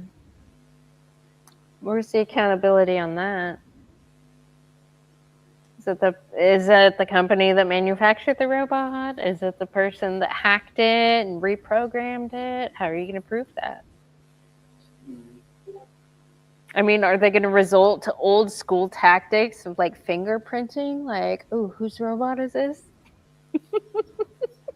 How are they going to find the killers? Are they going to blame it on AI? AI just did it by itself? Yeah. Well, I mean, I guess they'll probably be able to track people if there's any kind of extortion, or it's blackmail or something like that. But I mean, just Right. killing people. I mean, in my country, people have good reason to murder each other for financial gain, just to free up positions and things like that. Yeah. Might exacerbate that. Hmm. Hmm. Kind of need a really high trust society to sustain that kind of technology, maybe. Well, we don't have that anymore. Feminists ruin it. Like, I can't even, no, seriously, when I go into the when I go outside of my tribe for anything as far as communicating with other people, it's crazy how, I mean, you go to the store and there's not a lot of trust there. You go to workplaces and there's no fucking trust there, because everybody's lying and everybody is just in so much of a habit of dodging accountability that you can't even believe anything that's said. Like, I spent a year getting told this and this in just one little environment, getting told this and then having it change and then having it change again the next day and then having it change from morning till evening, just person to person. Like, you don't even know what to believe anymore, even in your local environment. Like, our society is so low trust, it's unreal. And then you put technology, AI on top of that. So much stuff is AI generated. Like, there's stuff I see on the internet that I'm like, that metaphorically is true, and somebody made a visual representation. Have you seen the Babylon Bee? Yeah. Their shit is so funny. I mean, it's metaphorically true. They just made a visual representation of it.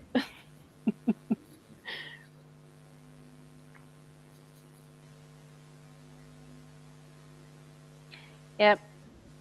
Do you think our democracy in my country will, I mean,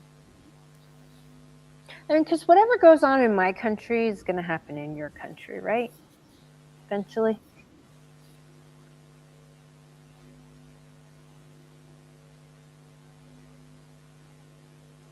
I don't know. I mean,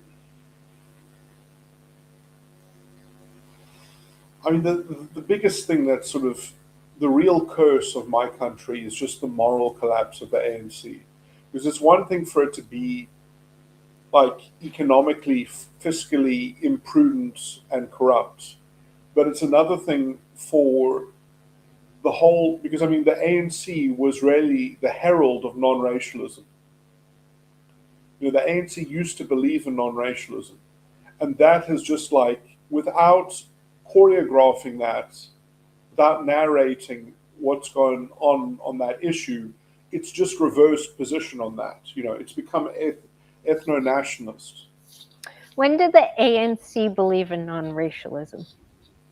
But that was its original founding philosophy by O.R. Tambo. So, like, it's the people who made the ANC founded it on non-racialism. It was meant to be,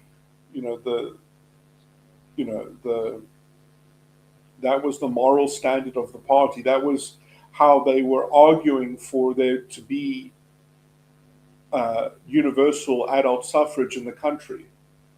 So, you know, like their argument for democracy now that they've achieved democracy has, you know, completely had a 180. So much so that, you know, I do think that the hypocrisy of the people who continue to support these parties who are fundamentally anti-non-racialist or they're not non-racialist, I do think that there's a level of hypocrisy there that kind of invalidates there being democracy in this country at all.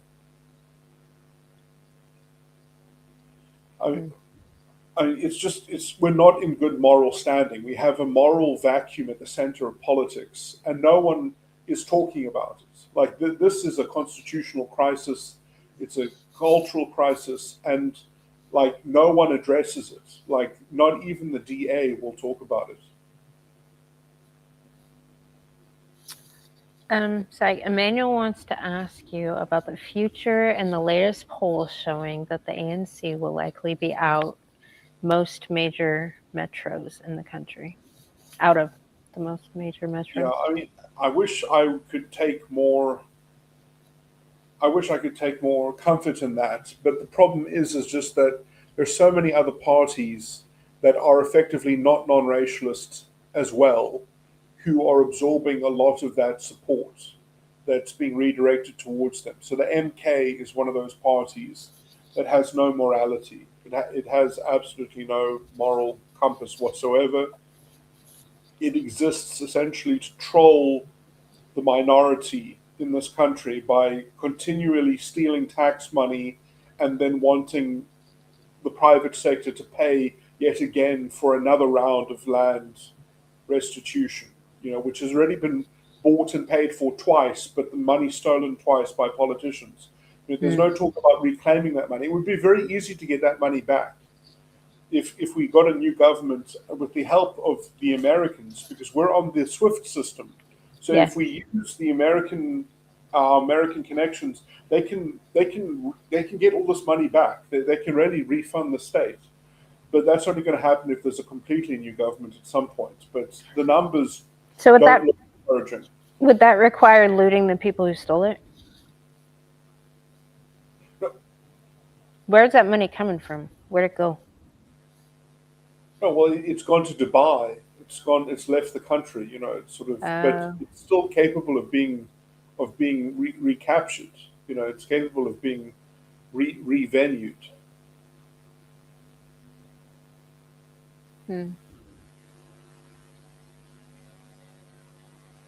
So it would take America's help to go to Dubai to get the money?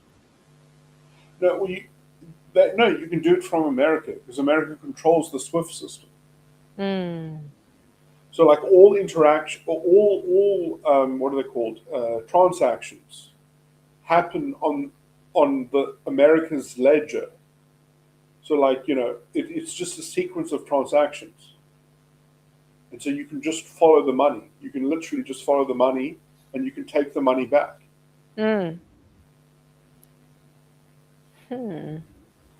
And then if anyone asks, well, why did this money disappear? So, that money came from an illegal source. It was the proceeds of crime. It's corruption. Yeah. Don't you have something in your constitution about treason? No, not really. You don't? No. There's nothing about crimes. There should have been probably a mechanism to counteract corruption.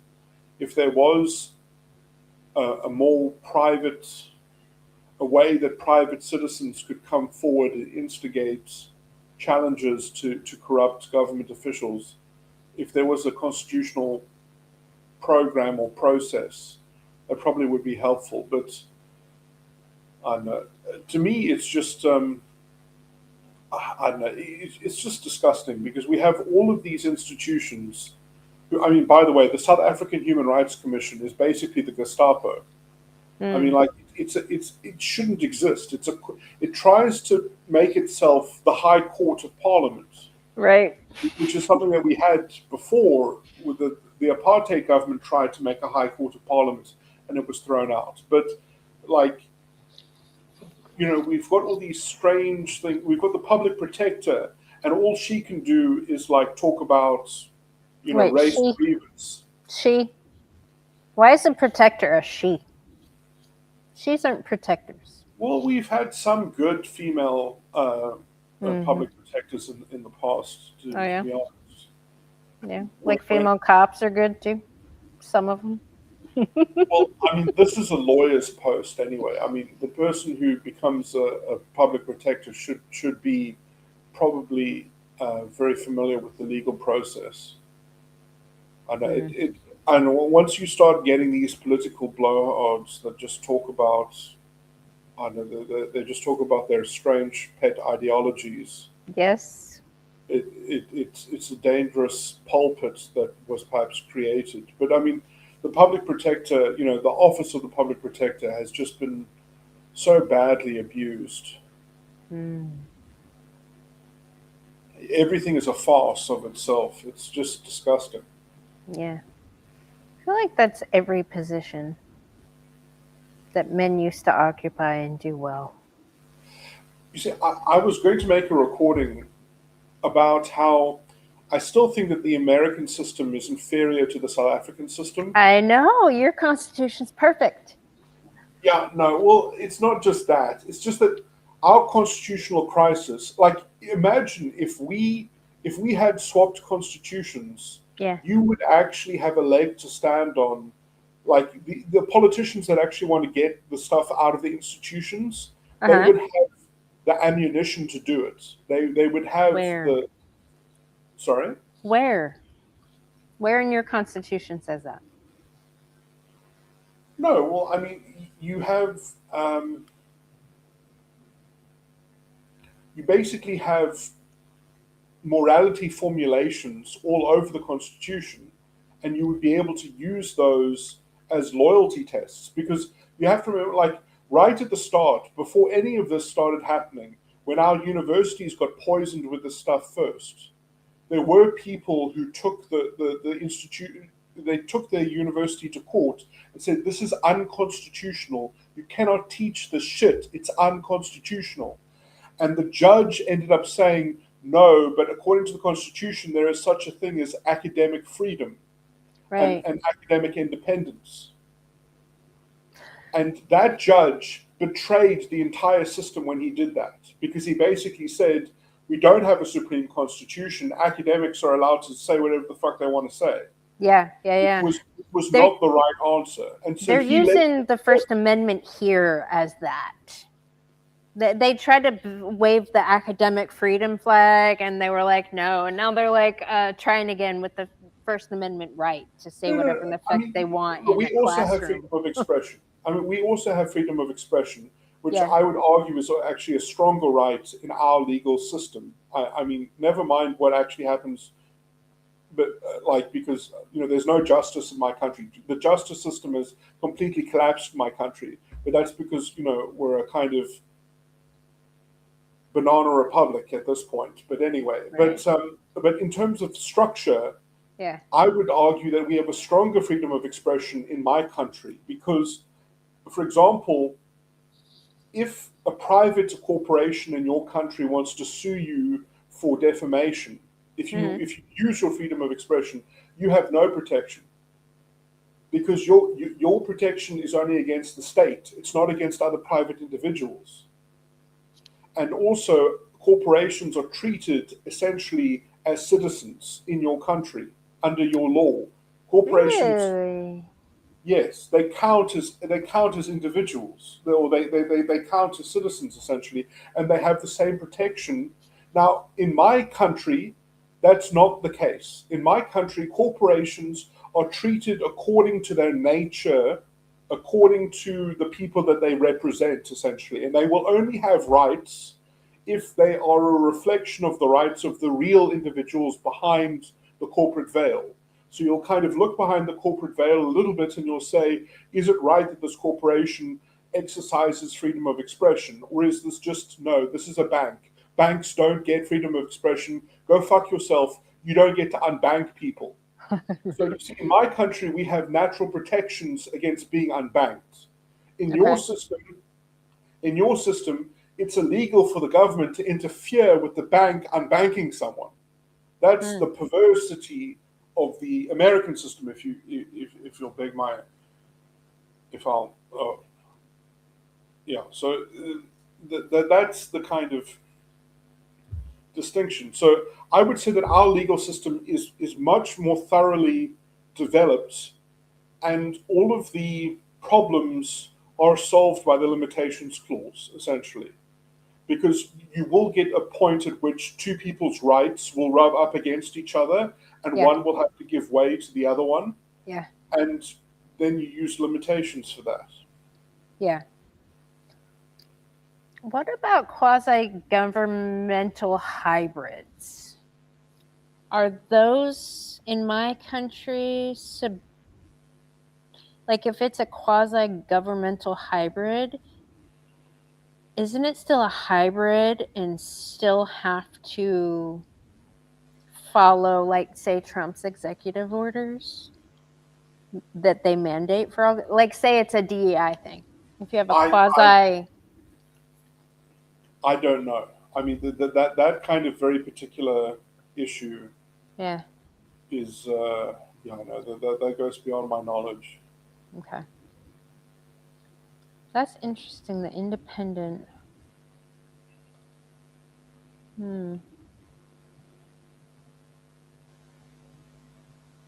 Well, even though your constitution's better than ours, it still didn't save your country from being taken over by BEE policies. If my country had the American Constitution, we'd be over in a heartbeat, because we would have absolutely nothing holding back the politicians. Because in America, if you hold the Democratic majority, if you get your guy in, your guy can really do whatever he wants to do, pretty much. So if we had that, we would be completely screwed. Yeah. Yeah, because the black nationalists would have... They would have liquidated me already. Yeah, you'd been genocided a while ago. Okay. So if that's true in my country and our guy's in, how come I don't see...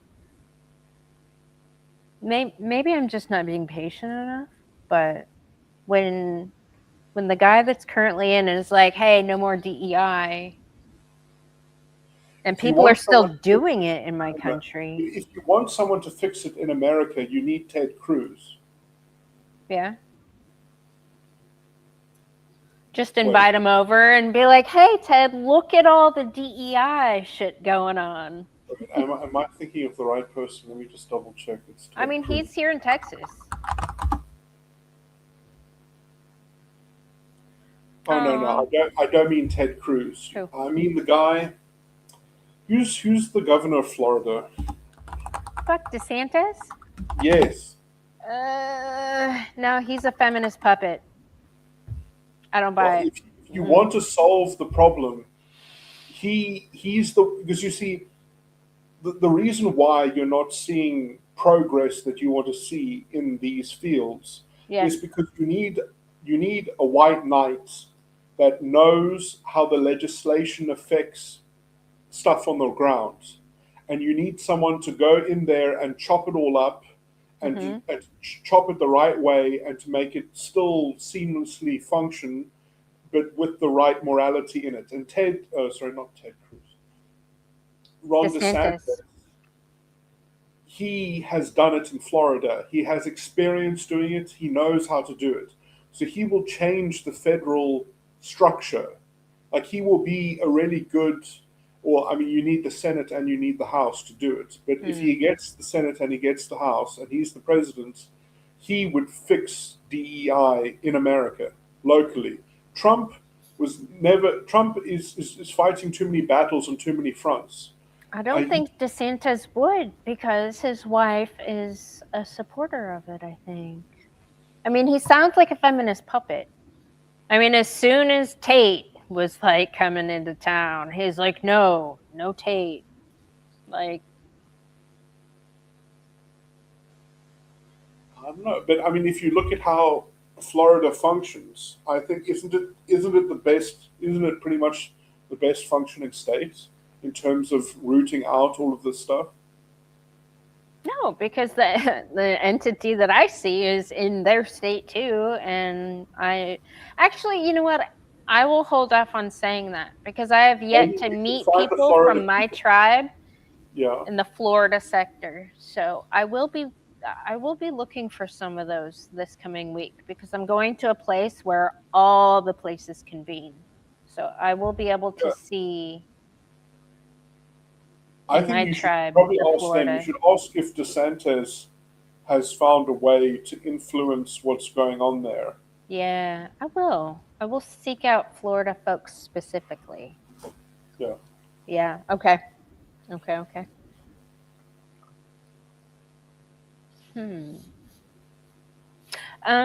Psych Emmanuel said you're too pessimistic. There's a lot more to be hopeful about. It is so strange because he lives in the most functional part of the country. I know. I just see, when I see people voting for Action SA, it just makes me want to gag. Do you see people in your environment voting for Action SA? No, I just see them in the polls. And I see them sticking out in the polls, and it just makes me think, well, if these are the people that will vote this way, it just makes, there are a lot of really resentful people out there. Zach, I just learned that 81% of my country took at least one COVID vaccine. Oh, wow. And for some reason, I thought it was a lot less than that. I was thinking at least 50%. But there's a lot of people like that I know personally that took one because they had to for work. Like, especially up at A&M, man, the crazy bitch fucking faculty senate members, and I mean Bricks even came here. That Bricks chick with the scarf that was all telling Trump to be all mothery during lockdown. They were pushing the vax very hard, and there's a lot of people being told that it's going to be mandated, and it never was, because obviously it was illegal, but people still did it. And I know a lot of people in the military were mandated to do it. A lot of people were mandated to do it for their jobs. So yeah, 81% of people in my country took at least one shot. I mean, the crazy bitches have taken 10 already and still taking them, but yeah. Is that crazy? 81%? Well, I don't know. When you think about it, 81%? That means about 20% of the population is,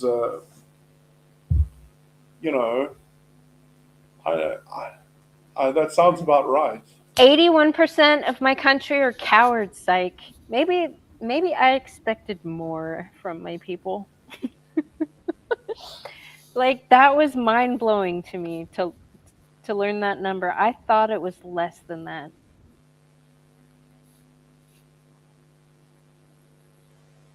And I don't even know if that's true, honestly. I don't even know if that number's true. Could be. Right?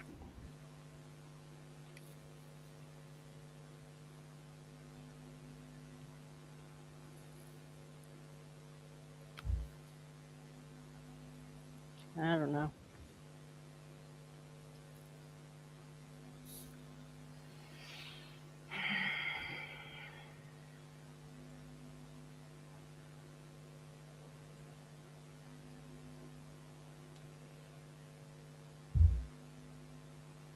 Hmm.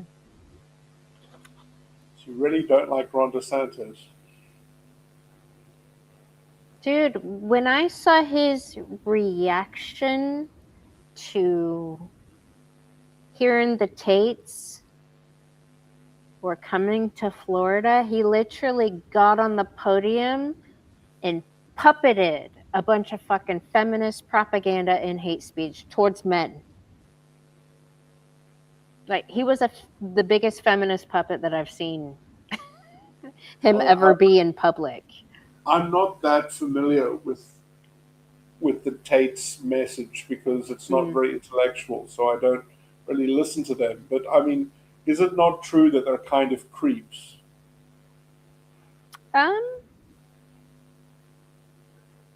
they made money on whores. Yeah, like isn't that kind of, I mean, they're basically like pornographers. Yeah, they made money on whores. Opportunistic, maybe. Took something that women were already fucking doing and made money on it. I don't know. I know they have a huge fucking following. I mean, and a lot of men listen to him. Feminists work more than Ron DeSantis. No, I mean Andrew's very vocal about feminism and how it's destroying fucking society. Yeah, but in his actions, he's basically He profited from feminism, yeah. Yeah. Yep. So who I don't know. DeSantis, though, I don't know. I'm just very judgmental towards men and their reactions and what comes out of their fucking mouth. And when I hear a bunch of feminist dogma come out of the mouth of a man, it is so disheartening. Especially a man that I'm like, that's a good leader, right?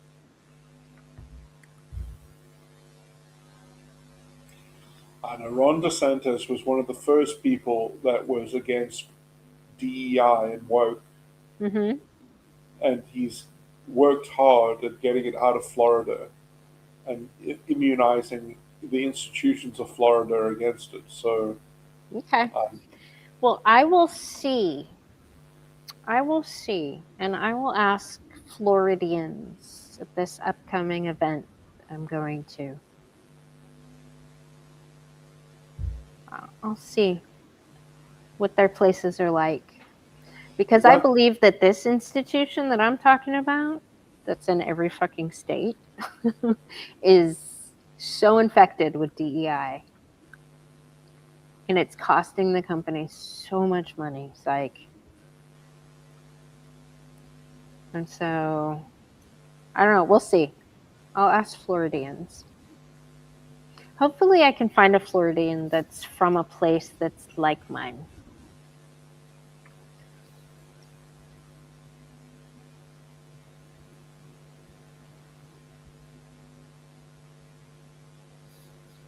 Right? Yeah, before the Tates, they were doing phone sex with other dudes. Like, and the Tates, yeah. I don't know. I don't hate them for capitalizing on whores.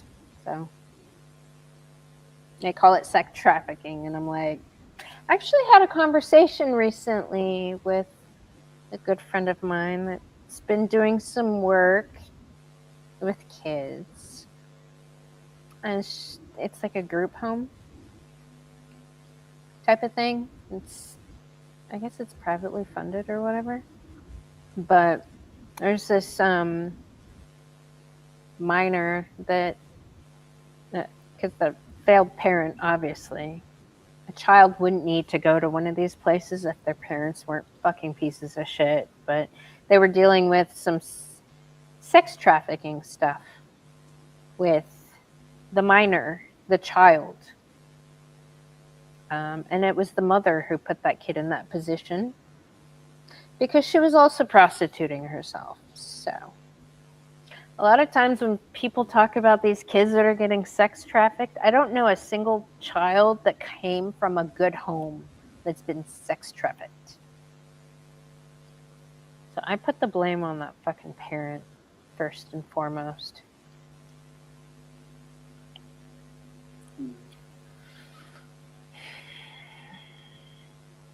I don't know. Do you guys have that problem in your country, in your community? I don't know if we would know about it if we did have that problem. Yeah. I mean, the police don't really do anything. Yeah. There's much action that the police do. Even if they do get arrests, the successful prosecution is like under 1% or something. Really? Yeah. No, That's we have a crazy. failure of investigation. We have a failure of. They're trying to build a parallel police force in my province at the moment. Because, like, right now, they made a parallel sort of police force already, but they don't have detectives yet. They want to have their own detectives because then they can make sure that people get prosecuted.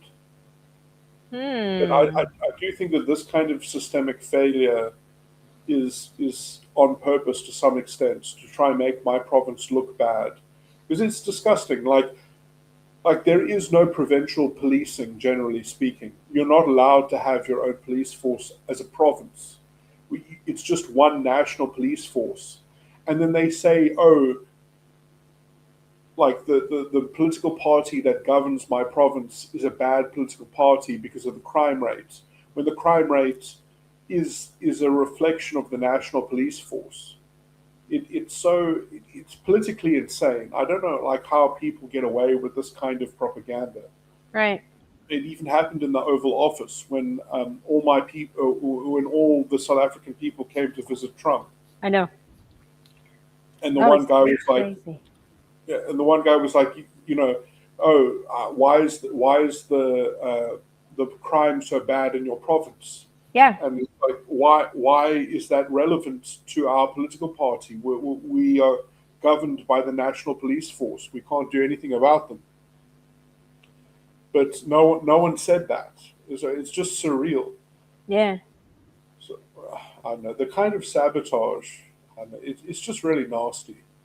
Yeah. It's like, you know, people are really straining the container of democracy to support all these kinds of weird, underhanded things. And there's no accountability. Like, you know, people don't feel bad about, you know, when they uncover this stuff, it's like water off a duck's back. No Yeah. one cares about, you know, the moral implication about this level of subversion.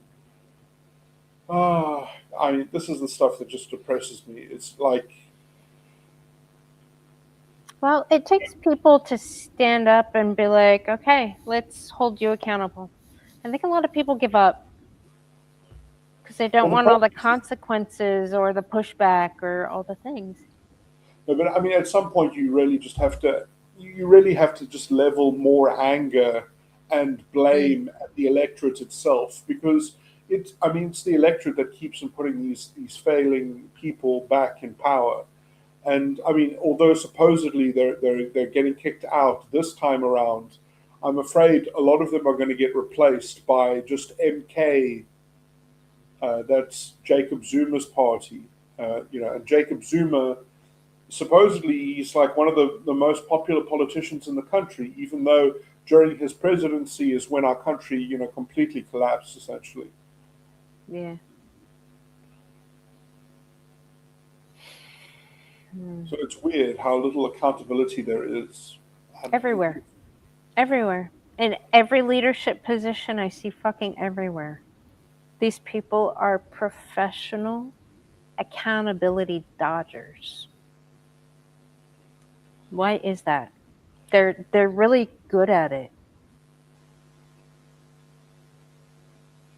And it's a cultural thing as well. I mean, that really has a lot to do with Christianity to some degree, because like in Christianity, as I said, like you put even the sins of the world, you take responsibility for it. Yeah. That is bootstrapping accountability. You know, Christ on the cross is bootstrapping accountability. Yeah.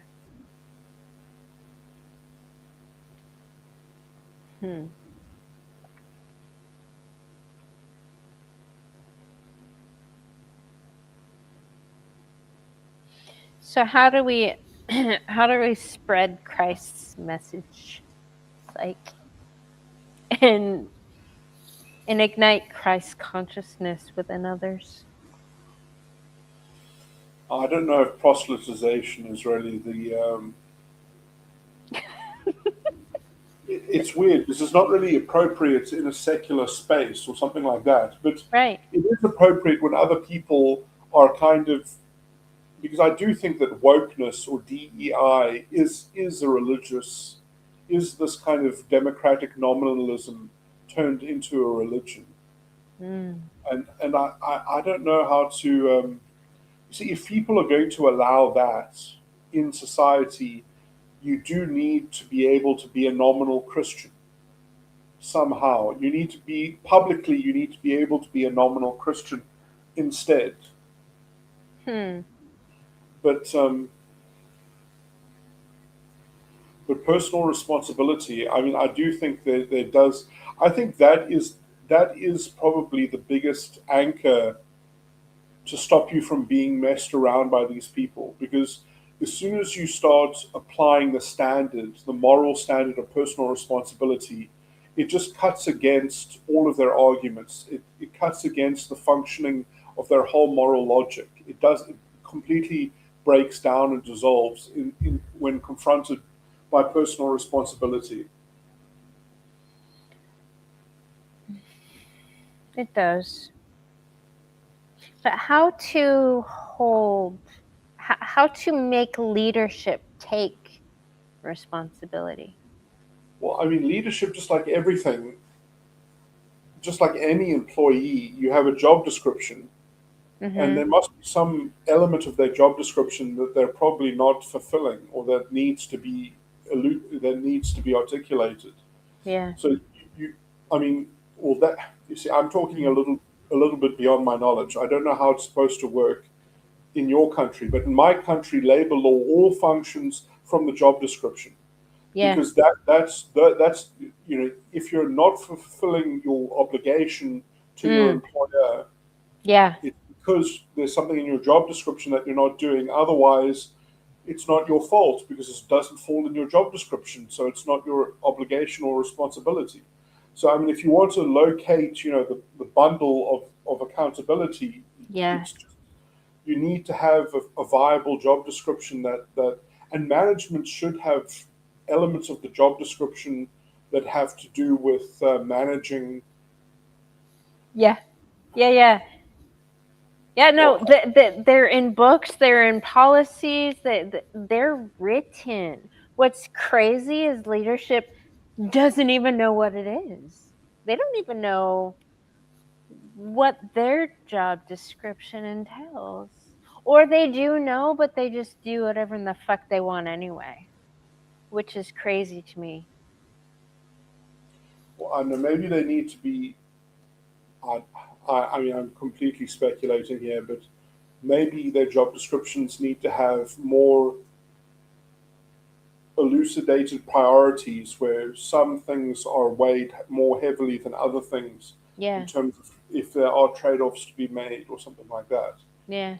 But even just basic procedural stuff that doesn't even happen gets just it's so weird. Hello, Ramadi. Good to see you. Yeah, I don't know.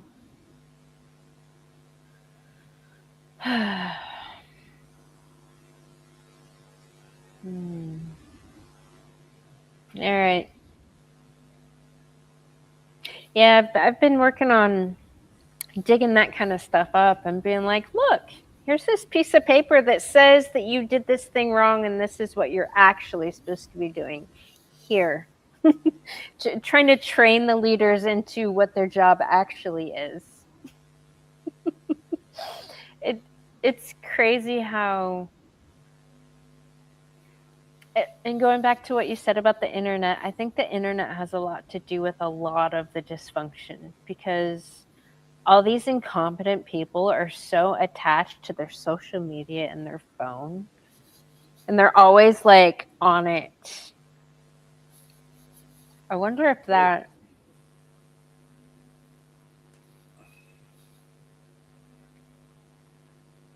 I wonder if some of that can be avoided.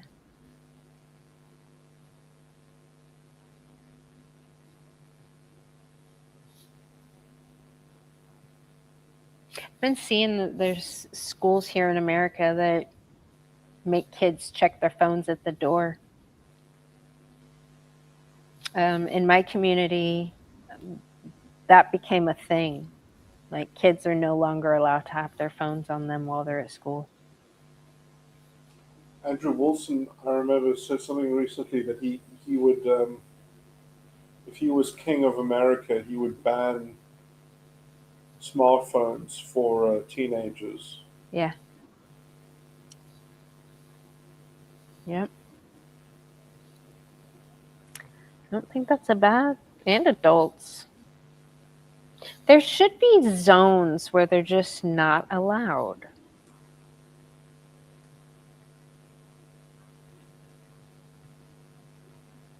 Right?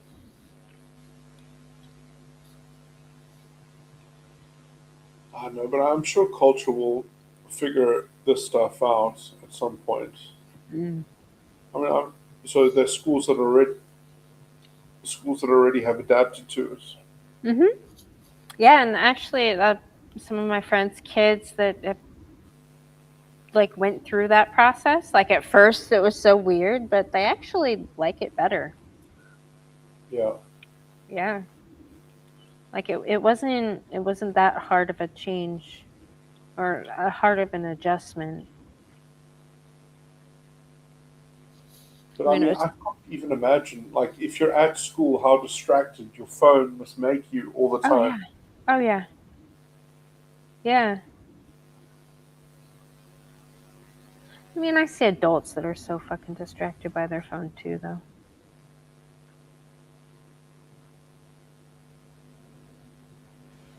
I think that's a separate issue than feminism and DEI.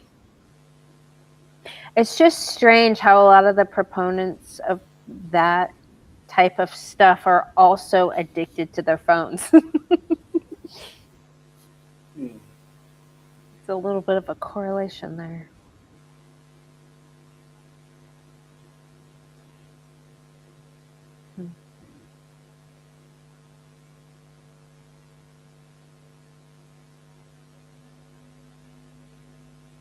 We didn't even talk about the worship of government as a kind of worldly god.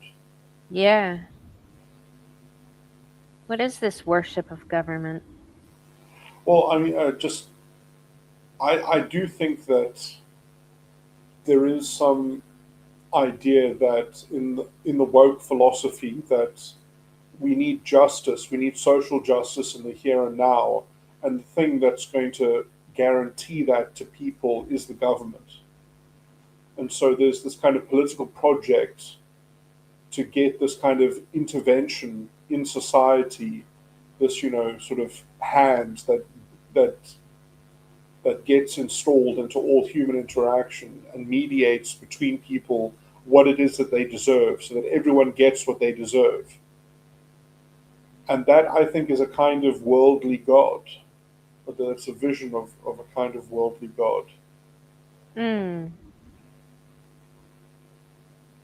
And it's a very safe one as well, because you're guaranteed to be given a nominal amount. You have to get the average of the average citizen. Like in a colorblind sort of way, that you get an equal piece of the pie. It's like everyone gets a trophy, everyone gets the soccer trophy. Yeah. It's like, I don't know.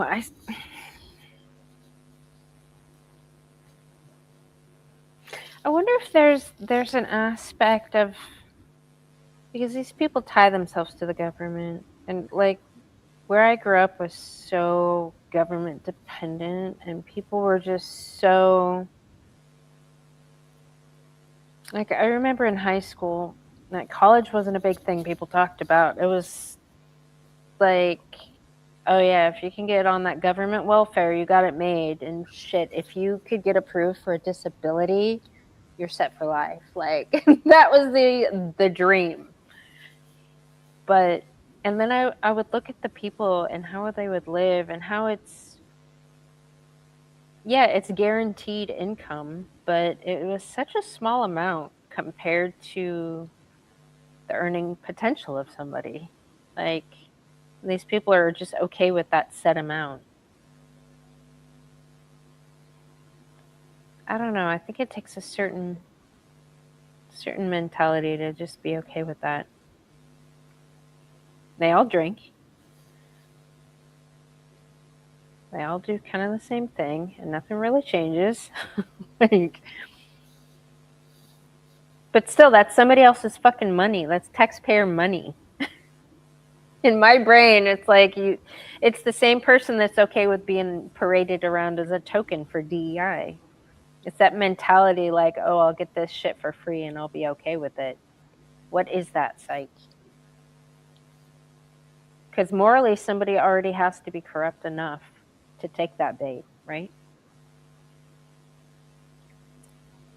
I think a lot of the time people don't consider it a moral issue when it's freely offered, and then so it's like it becomes a practical possibility to enlist yourself. But it is a moral issue. Yeah, It's spiritual. Yeah. It's having to do with the soul of an individual, right? Where else would that icky feeling come from when somebody waves you money and is like, here, have this free thing? Like, yeah, no, I mean, it's been pointed out. I remember in Milton Friedman's Free to Choose video series, there's this one guy who argues quite effectively that when you become a receiver, especially from the state, you are a slave, essentially.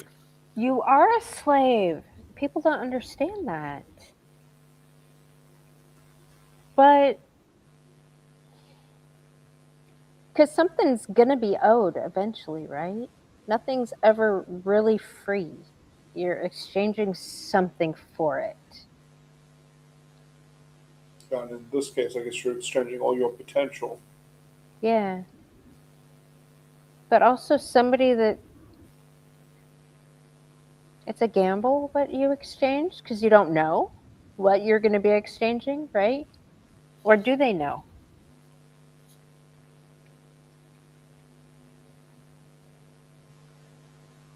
Do they know and they're okay with it?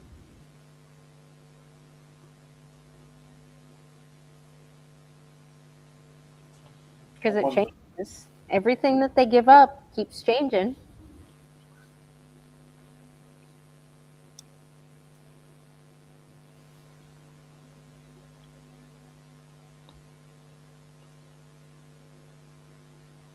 I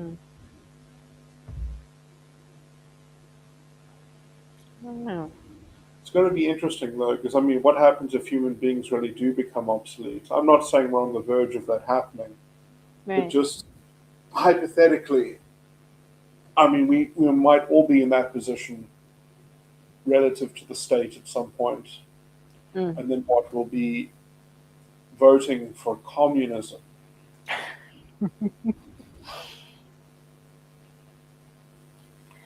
I don't know. Tell me why I I have this perception. When I in my country look at my Democratic and Republican Party, I see them as the fucking same, and they're doing the same thing. Or what is the same about them? Surely you must perceive that. Yeah. Like everything that they're talking about. I mean, yeah, okay, the right talks about more freedom and stuff, but they're quick to give up their freedom in other ways. I don't know, I just see them as the same. I mean, they're letting women destroy their team, so they're listening to crazy bitches. Do you see what's her name? The Montana? No. The chick that her husband, I guess. Okay, she's the one that said she wanted to be what is it? Heading up the ice raids, pretty much. She was the Oh, one, the only one with the pretty extensions in our government. What's her name? I think I only know about her through South Park, Really? caricaturizing her. But Yeah, she wanted this major male role within the Trump administration. She went. She's the one that shot the dog and bragged about it, and people were flipping out about it. Christy yeah, that knows. was in the South Park as well. Was it? Yeah, What was the South Park episode about? and South Park is in such a weird place right now. I think they only had like 4 episodes released on the season, but it was something about like the earnings income of, because Mr. Mackey loses his job and then he becomes an ICE agent, and then so South Park is in a very, because I would say South Park has generally always been on the right side of history and analysis, but they have I think they haven't been able to crack the line to take with Trump. They also, they were pretty good on the culture war, but they could have been better.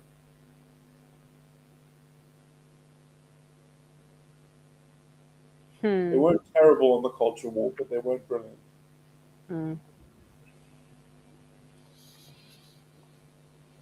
Who's depicting the culture war the most accurately? I don't think there is even anyone sort of trying. Really? I mean, Rick and Morty used to give some social commentary, but Rick and Morty has become incredibly mediocre ever since they got rid of. Since they Me Too'd the voice of Rick and Morty? Yeah, or they Me Too'd somewhat one of the writers, and I don't think they Me Too'd the voice. Was it the voice? I thought it was the voice of Rick and Morty.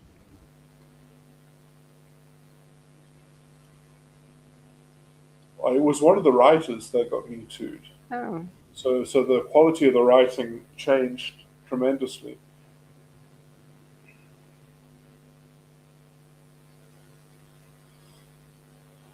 Huh.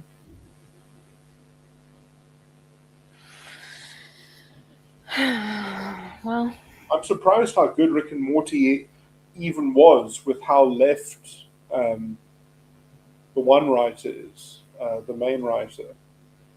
Because he's a Democrat, and I'm very surprised that he's been able to keep the politics of Rick and Morty relatively clean. really? Yeah. I mean, that's why he left Community, essentially.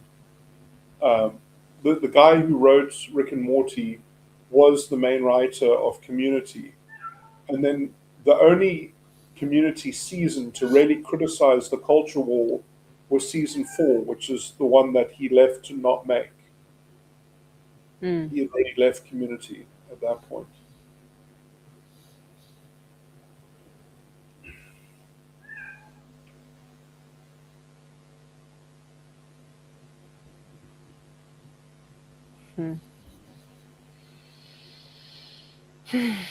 Well,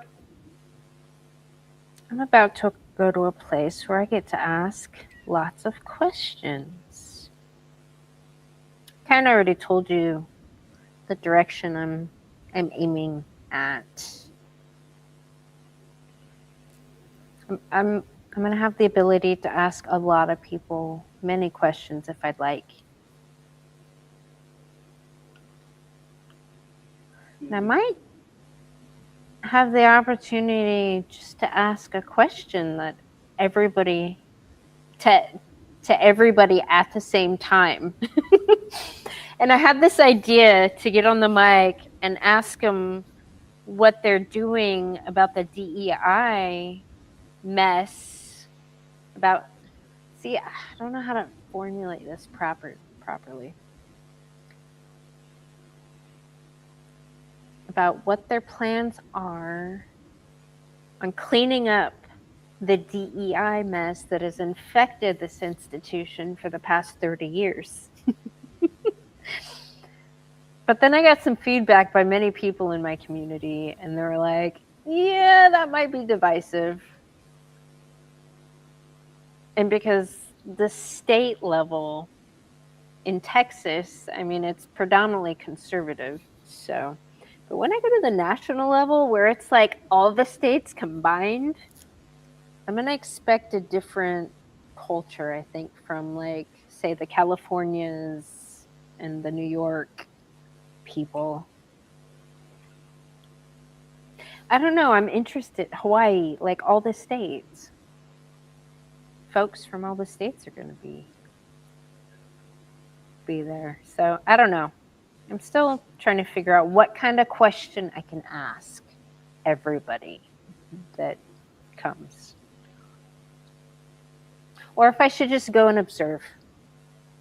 I mean, I'm going to go and observe for sure. I definitely want to talk to people though. I mean, if you do ask a question of everyone, I think it has to be relatively abstract for it to be poignant. Okay. Not direct. I don't do well with abstraction. I mean, I'm trying to learn how to be more politically correct. And I hate every minute of it. Let me tell you. I end up saying nothing most of the time because I'm just trying to think how divisive it is because, I mean,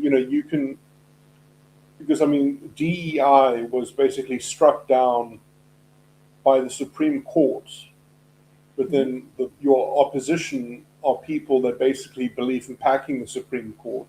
Mm-hmm. So, I mean, like that's right.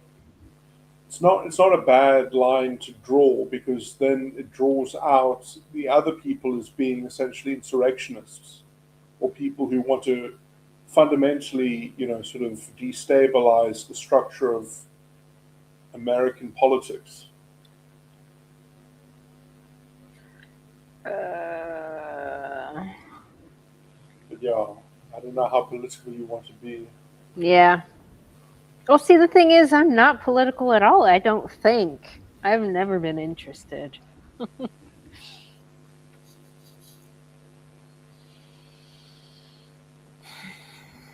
But is it political to point out something? You know what you should maybe try to do, Amanda, is you should maybe try, does your university have a course on civics? Because yes. I was actually getting a pre-lesson from a professor that teaches it. On ethics. Maybe you should ask him. Yeah, I did. He's got some other ideas. No, but like questions about the quasi, like if you have a quasi-federal institution. Oh, yes. Like what laws are they subject to and stuff like that. Yeah. Maybe I should. Yeah, Man, it's easy to get lost. I had so many questions for him. That's why apologized that I was late to our stream. We just got to talking and I was just picking his brain. And he's teaching a class right now and he was telling me about some students and he has hope for the younger generation. So that was exciting to hear about. And his wife is a professor too. She's been seeing a lot of good stuff from our university that's been great. Besides what's in the media is all about, all these people that have been fired for being racist and sexist perverts. There's some of that, people suing because they've been fired, but the firings are going well otherwise. That sounds good. Yeah. It just needs to, I understand that cultures downstream from the universities and maybe other places I go, maybe it's going to take some time for them to catch up. Where's the government as far as... Well, the government can't really do that much except maybe appoint the right provost or whatever. But like Eric Weinstein actually gave a lecture about this subject at ARC. Let me get the YouTube video. Ooh, I should. I could ask that question, right? Psych, if we're going to continue with sneaking DEI in, what's going to happen? Should I speak about an anecdote from my lived experience? How I observe it happening every round? See, I'm more concerned about, because it's impossible to fire people, especially people in leadership, that they just get moved around. I'm more curious on how they're going to handle that portion of it. Like the DEI leadership. I mean, they can keep packing them in through the front door on the bottom level. But the people in leadership, more importantly, are where... I mean, that's where all the mismanagement happens. It's management. That's why the company loses money every year, because of management. Or the mismanage, however they see fit. I can't believe people actually use that line in defense. I like it though. Allowing DEI to exist, continue.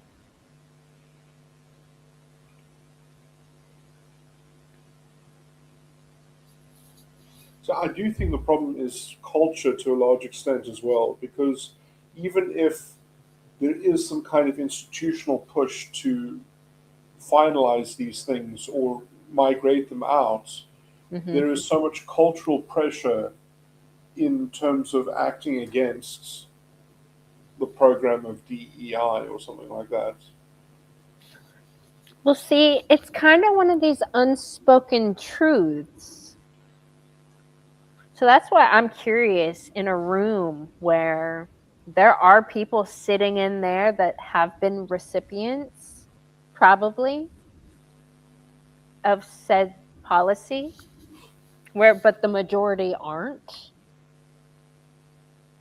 Like that light being shined on that specific policy and that group of individuals, what that would do to an entity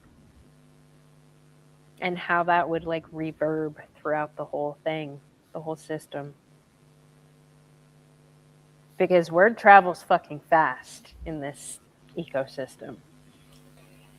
I'm just afraid that you're gonna, if you do anything like that, then you become yourself a target. Oh, absolutely. I'm already a target because I say those words in my environment. I don't care.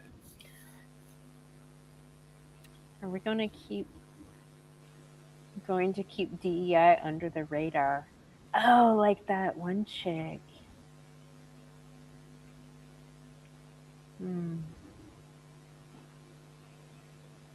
Yeah, saying DEI is a dirty word. Like retard. I've said retard twice to one of these, not to them, but. And they were like, special? Like word policing me? Do you know how much I hate being fucking word policed, psych? Like, I'm not a fan of smother mother tyranny and working under the totalitarianism of feminism.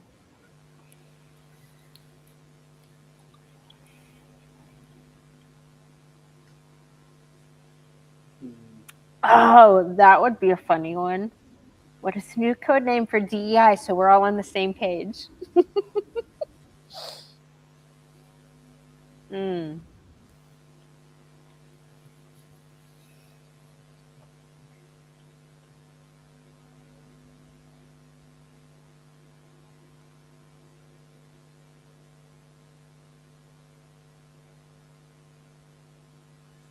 The more I think about this, the more it just seems dangerous and scary.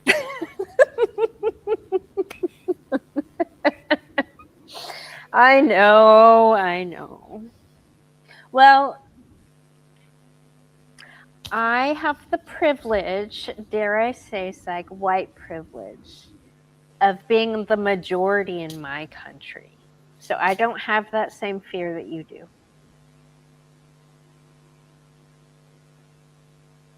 It's not in my brain. It's not in my heart. It's not in my gut. I don't have that same response to asking these kind of questions.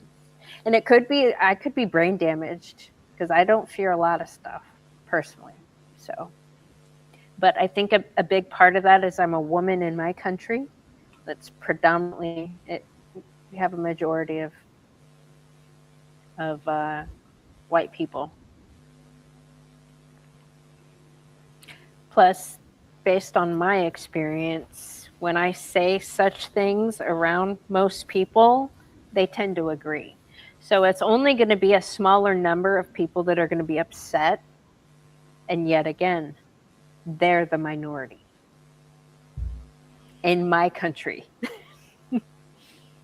I know it was so sad, but there was a really good institution called TED. Have you seen the TED Talks? Yeah, I've heard of TED Talks. I've seen some. Did you hear about the problems that Coleman Hugh had with TED? I heard he's a heretic. Yeah, so like he gave a non-racial talk. Yeah. And then his talk was basically smothered by the algorithm on TED because it like wasn't promoted the same as the other talks. Yeah, of course. And then and then they did all this other backhanded stuff against him, and they tried to put disclaimers on his talk, and it was really disgusting. And I don't know, like it seems to me that if you actually hit the nail on the head. And you go for the heart of the demon or whatever you want to metaphor you want to use, that then there is a defense mechanism that does rear itself because people realize that this is actually the antidote. Yes. No, I get it everywhere. The initial, from my words, the initial is, yeah, and then it's like, ooh, like, what? Like that light bulb, like somebody else said what you think, and then that reality of like, oh fuck, we live in communism right now. You shouldn't say that. It's crazy. It's insane.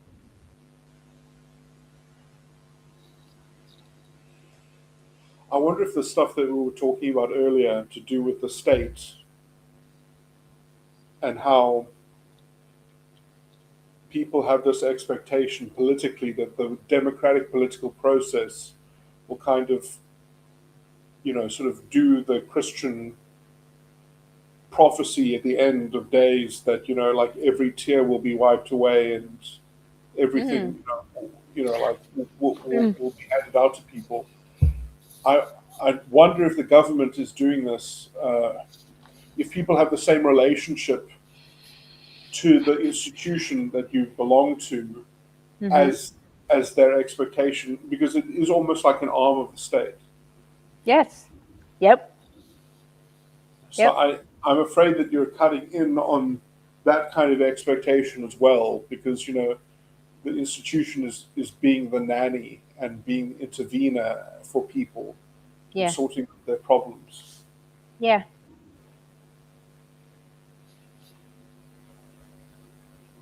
I like this one. How many DEI does it take to change the light bulb?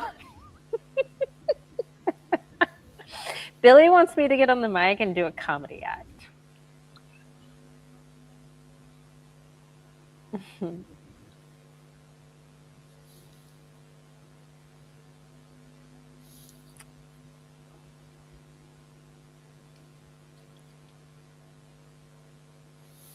How do we sustain DEI if it's getting no federal support?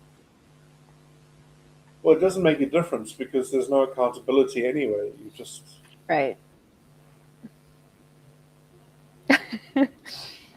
No, I think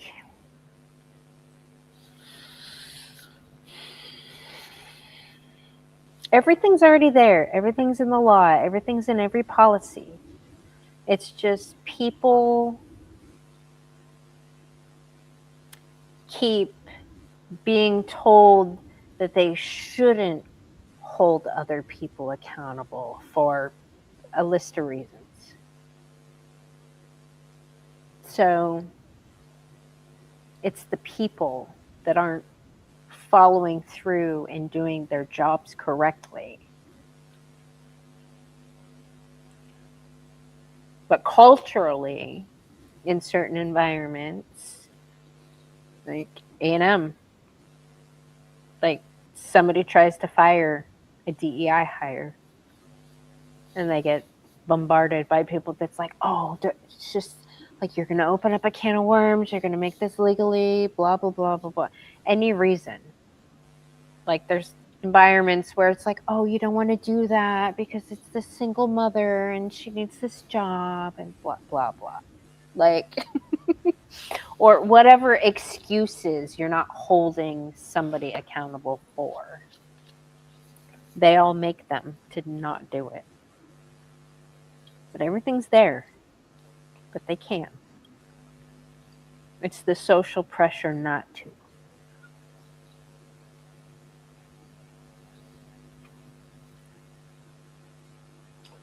I do kind of feel sorry for people on some level, because I do think that the laxness that is usually expressed by people is a direct response to the tolerance Yes. of the poor behavior. Yeah. Yeah. And I blame Christianity for that.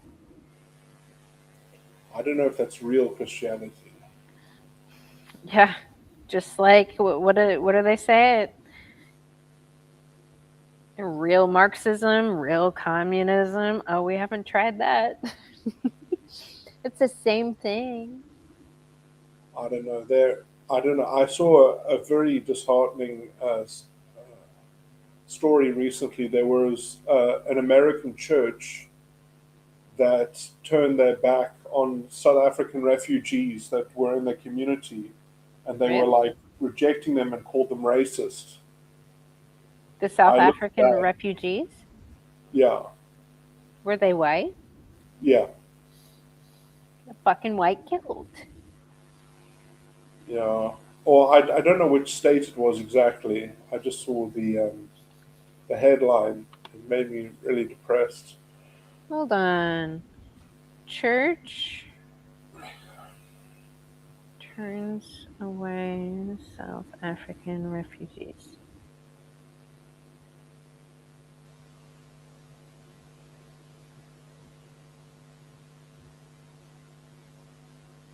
Well, I mean, it didn't make me feel bad about the refugees so much as like that was a church outing itself as being sort of Woke. demonically possessed. Yes.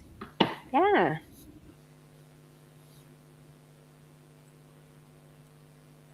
Just made me think about, you know, the status of Christianity in America, because it seems that like, because I mean, like, what would you have to do in order to sort of, you know, to essentially culturally be progressive, but still say that you belong to a church and expect the church to sort of pick up the banner of your cultural progressiveness? You know, Right? I mean, that's, you know, to twist a religion so far so that it meets your political expectations. It's so weird. It is weird. These gymnasts are really good. Yeah, it is weird. I don't know what the solution is. I know what the solution is not. Enabling the Well, that's a bullshit. general solution to the human condition. A lot of Yeah. people just aren't going to make it. I mean, that's perfect. Yeah, but how can I stop people from enabling the bullshit besides shaming them in public? Well, I think, Which I'm ready for. Massive amounts of public shaming.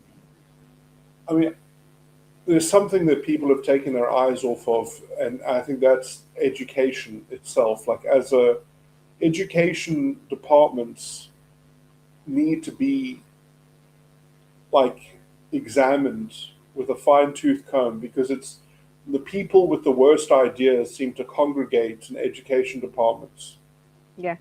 and they have the strangest theories and they have the strangest ideological, you know, sort of contribution that they are injecting into things, and that stuff needs to be opened up. It needs to become more transparent. I mean, I think that we should have education celebrities or education academics debating each other in public to see the contents of what's going into the minds of the young. Yeah, but I don't think you can debate with the ideologically infected, really, because No, they. we need a window to see what they're doing, what they're cooking.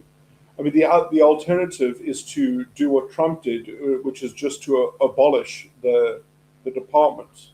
Yeah. Is that you by law you just abolish all these things, and then you allow there to be a kind of free structure that emerges that is kind of, well, I don't. You need something to be transparent, though. Whatever it is, it needs to be transparent.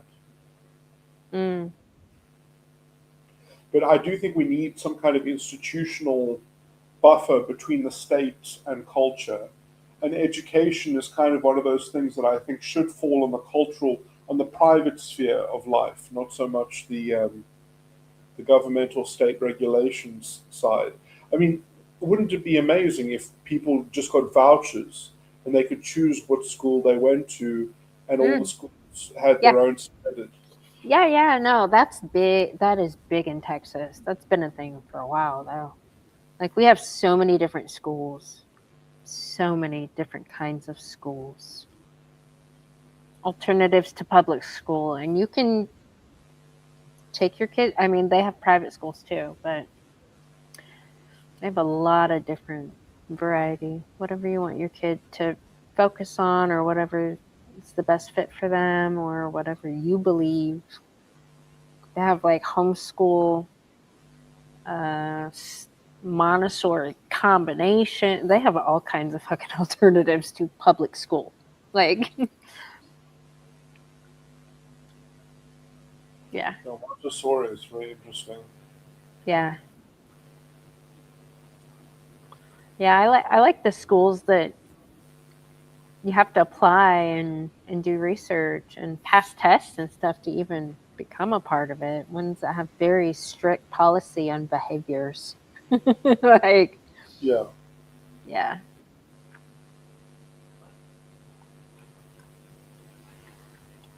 gatekeeping for sure.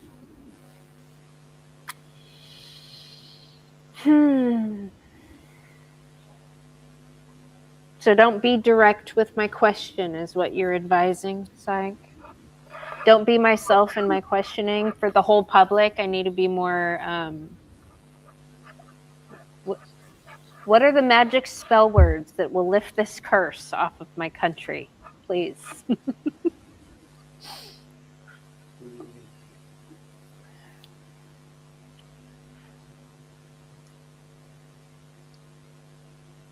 Question. Well, I mean, I do think that the actual question that you want to ask, not the whole room, but to the people with power in the room that are writing policies, is like, I would want to know, like, is the Supreme Court decision that outlaws DEI, is that going to impact our policy? Like, how is that going to get translated into practice in this institution, considering that now we have to go 180 degrees the other direction from how we were going, you know. So like that's the real question, because that's real work that has to be done in order to accomplish the thing that you want to accomplish. Yeah. So the question is, are people willing to do that work, and are they able?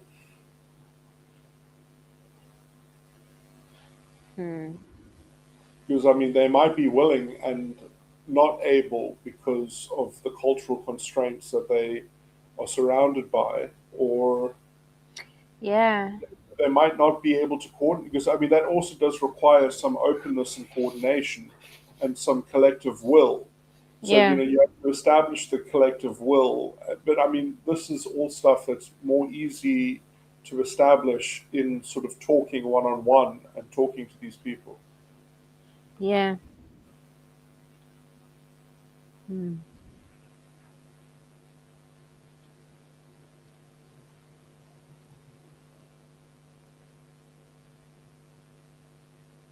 All right. That gives me.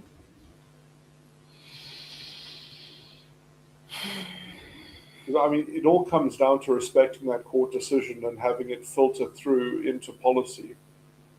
Yeah. Yeah.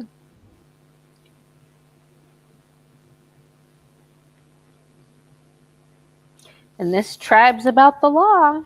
So I wonder how. But Amanda, I must say, I think that you might be barking up the wrong tree entirely, because Really? you have to realize that there are some institutions in society Yeah. that almost exist to be mediocre. They don't exist to be exceptional or to be functioning even.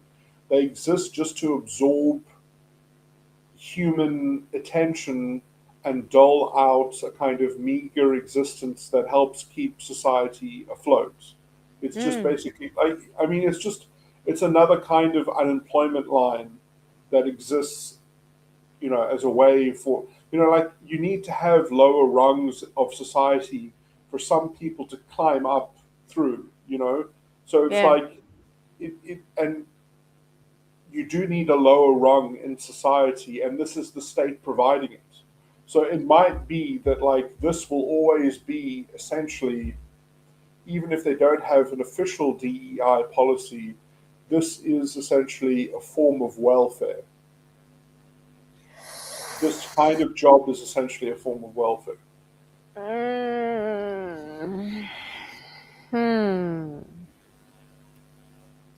Well, up until 18 years ago, it was self-sustaining.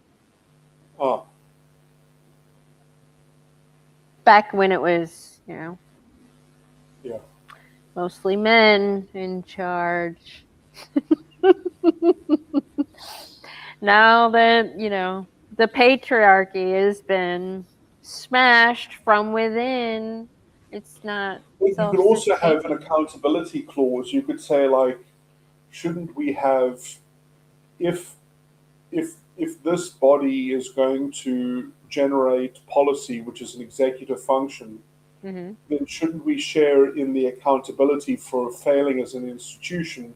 And if we don't if we're not fiscally prudent enough to be within our budget and we go beyond our budget, that we should have leadership that has to fall on their sword, therefore. Yes. So Yeah. you write in accountability clauses and things like that. Because if there isn't accountability at the top, how can you expect there to be accountability throughout the organization? Right. And for a company to be losing money, there should be no fucking way anybody within it gets a bonus of any kind. Like, that shouldn't even be a thing.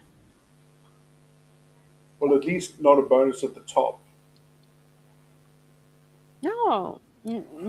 No tops of any should get a bonus. Nobody in leadership at all should be getting a bonus if that company is losing money. Nobody that's in charge of other people should be getting a fucking bonus.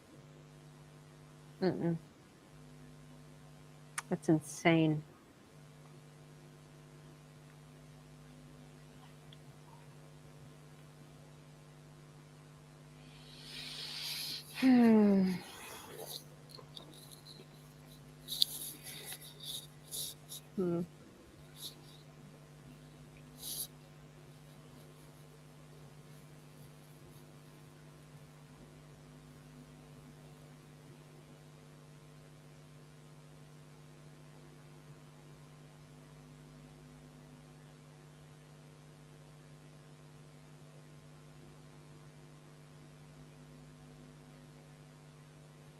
So what are your plans for the next year, like for your country?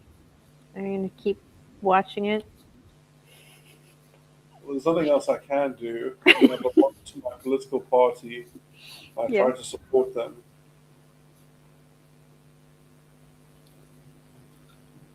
Are you still working? Sorry? I was going to say, are you still working on your model? Psychological model? Sorry, my psychological model, yes. Yeah? Yeah. I'm one innovation away from being able to write a book about it, but it's not exactly. Really? Yeah. What does one innovation mean exactly? It means I need to find a way to make two data sets compatible, or trying to work out how they intersect or how they impinge on each other.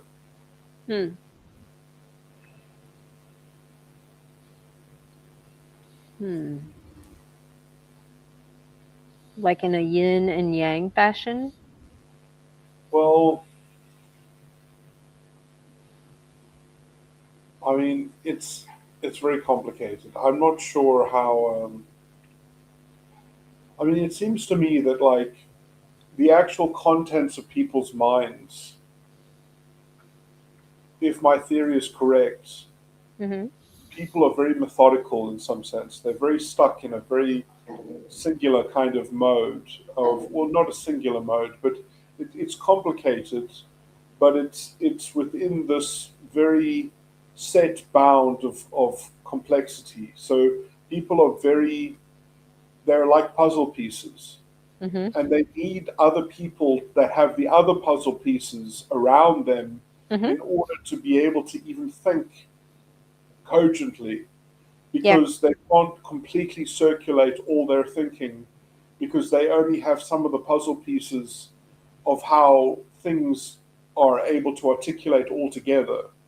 So they need to be surrounded by other people that have the other puzzle pieces that they have missing, just so that they can model their own thoughts, I think. I do think that people create a pantheon in their own mind.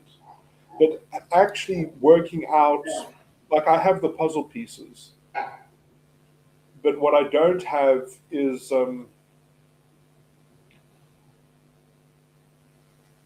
you see, like everything I've just explained to you makes sense, but how to actually structurally How to make a describe picture of it? Yeah, I mean, I do have some pictures of it, but it's sort of it's too vague. I need to sort of solidify it in a more sort of cogent, direct. Like I need perhaps to work out how it works with. I mean, what I'm getting from what you just said, Psych, is tribalism is kind of a biological imperative. And the health of our mind is only as good as the health of the minds of our tribe members. Is it something like that? Yeah, but I do think that. I mean, because I do think it's more complicated than that as well. Because I do think that almost sociological structures that emerge from interpersonal interaction. So the interpersonal interaction is like what would be called SX, intimacy between people. And then if you have a social organization, then you have other complexities or other themes that color in what it is that you're even talking about. So I don't know there's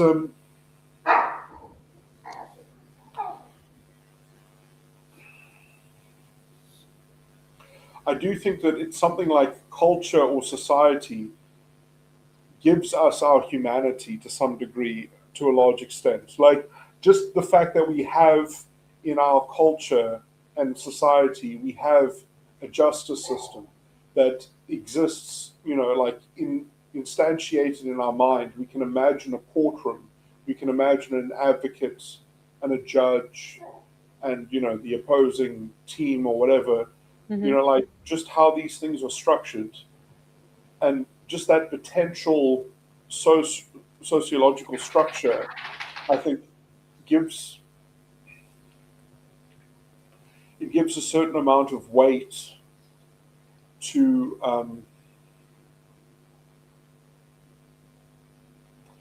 these puzzle pieces are therefore tinged with these other avenues of deployment. And so, like, it's something like, I can only think of physics as an example, but you get transformations in physics that are equivalent, even in anyway. But the laws of thermodynamics is also true in the social. See, that's what I don't understand about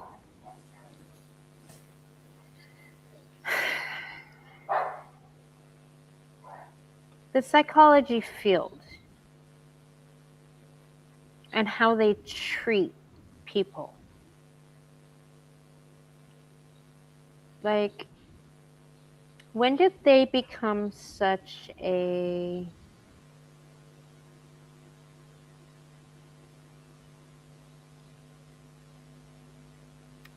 what is it? I can't think of the word. Help me out, Zach. When did they become such an authority on society? Well, I think some societies, predominantly mine, has a slight inoculation against it because we have such good jurisprudence, we have such good legal theory. Like a judge is not allowed to outsource his decision to a psychiatrist or a psychologist. And he has to be very careful when he gets an expert witness that he isn't letting the expert do his job as judge. And he's not allowed to outsource the legal question to the witness, to the expert witness. I think the problem is that in America, you don't have the same substantive legal theory. You don't have such a solid legal theory either, because the legal theory is whatever the democracy decides to evolve it.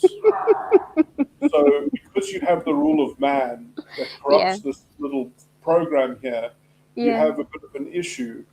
because then essentially people who control facts get to usually win the day in court. Right. And so if the psychiatrist can say, this is a fact, this is a fact, this is a fact, or the Yeah. psychologist can say, this is a fact about his character or behavior, Yeah. I mean, that's very problematic. I mean, in some sense, like usually there's a rule against, in common law, there's a rule against character assassination, but also just character evidence. Character evidence can only start getting into character evidence if the sort of plaintiff opens the door to it himself or something like that, because it gets very nasty. But yeah, so usually this stuff is kind of let alone. Like it's you kind of just go around it because it does, you know, you can turn a courtroom into something like, a scene in Revelations when your life is being judged, by someone on high. Yeah. Yeah. Yeah. That might not be a bad thing if the person in that seat is a lying, cheating thief who's been a proponent of illegal shit. Might not be a bad thing. Well, in America, I would argue that you can't. Maybe I can't say what I was about to say, but I mean, in some sense, in America, you're cleansed by the majority. So if the majority agree with you, you can get away with whatever it is that you want to do. And if the majority doesn't agree with you, like that to me is the biggest. I mean, I've said it before about the American system, is that when a leftist when a democratic woke DEI person goes to court and they lose in court, Yeah. they don't hear the judge say, you're an immoral, bad person, you should feel bad about what you have done. The Right. judge just says, come back when you're the majority and then I'll find in your favor.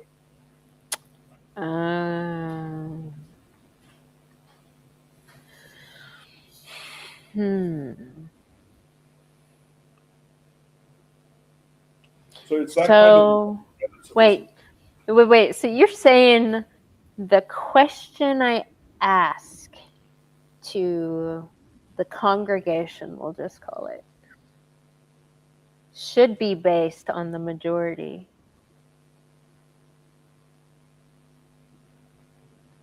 Okay. Well, Trump did win a mandate, but also the Supreme Court. Look, the Supreme Court, if you are going to have a system of integrity in America, the only source of integrity is the Supreme Court. They Right. are like law lords. They are like the only true lords in America. Yeah. And they uphold justice, if it exists at all in the American system. It's upheld by them. And so asking people to be in line with justice should be the kind of nonpartisan request. It should be beyond reproach, and it should be beyond politics, because you have to follow the law. Even if you disagree with the law, you have to follow the law. That's right. You have to. And these people, a lot of them that are big proponents of DEI, do it under the radar now. It's crazy. Well, I'm sure that there are a lot of people who also manufactured votes that didn't exist and stuff like that. Yeah, that too. That too. The level of corruption is large. Well, the best way to force conformity is to establish a tribunal or a board or a panel that actually goes after people who fall through the cracks or something like that, or who aren't doing their job. You need at least one organelle, one level of the organization that is on the right side and that has the power and the mandate to do Yeah. something about some people. Yeah. Yeah.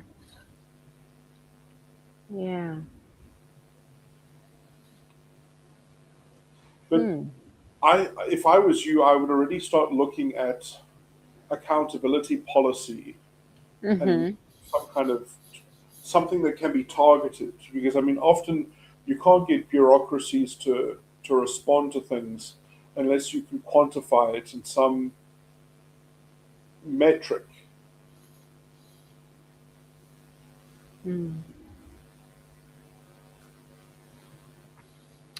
Well, the turnover rate would be a really good metric to fucking use. Yeah. I heard recently, oh yeah, we're gonna hire 30. And by the end of it, maybe we'll get 4 good ones that'll stay. I'm like, what? Out of 30? That's insane. That's like, Is that a shitty number or what? Like in my mind, maybe because I come from the private sector, like if you don't do a good fucking job, you don't eat, period, the end. Like government entities are just like, oh yeah, this is normal. Yeah, it costs us $5,000 to onboard every person. And I'm like, what? How does that cost $5,000? Because you know what? Nobody called my references. What you get charged for exactly. And then 34 might stay. That's bad. That's really bad.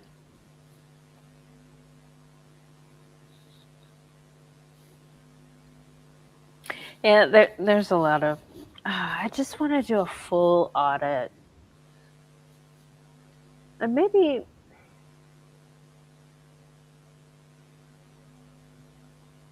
I thought about the numbers of the 30, the demographic of the 30, the like all the demographics of that 30. Like, because I just based on what I've seen, there's a disparity in what appears to be a complete bias in the hiring process. I know that's true. I don't know how they get away with it, but I know people that look like you, Psych, that are biologically very similar, do not get preferential treatment. That's for sure. Actually, I haven't seen anybody who looks like you be hired in the past year and a half. Oh. Yeah.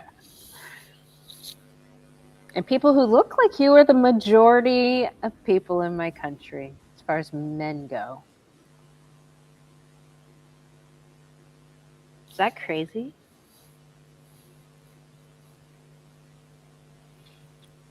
Yeah. I mean, I must say, I would feel comfortable if they had it like a means test or something like that. And they took the poorer people, maybe, or something like that. That would kind of make sense. But to use like race as a proxy for that, I think. And if it is like a welfare program on some level. It seems like a very welfare program. It seems like a charity, which is weird. I mean, you could just ask for a review of the operations of the corporation with a view to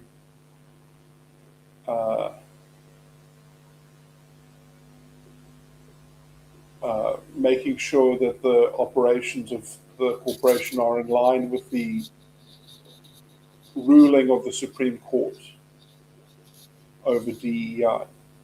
Affirmative action. and to specifically uproot the old way or whatever, or specifically disrupt the old way of doing business. Yeah. Because that's obviously expecting people to perform different behavior is going to come with some kind of almost psychological overhead that has to be reorientated. Hmm. Hmm.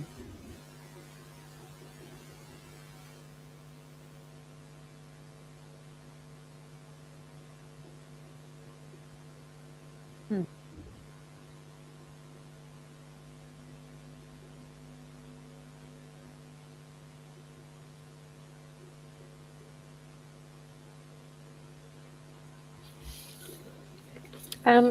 Psych, would you mind if we ended this stream No, that's cool. and then took a potty break and then continue this discussion? Okay, sure. Unless you want to quit.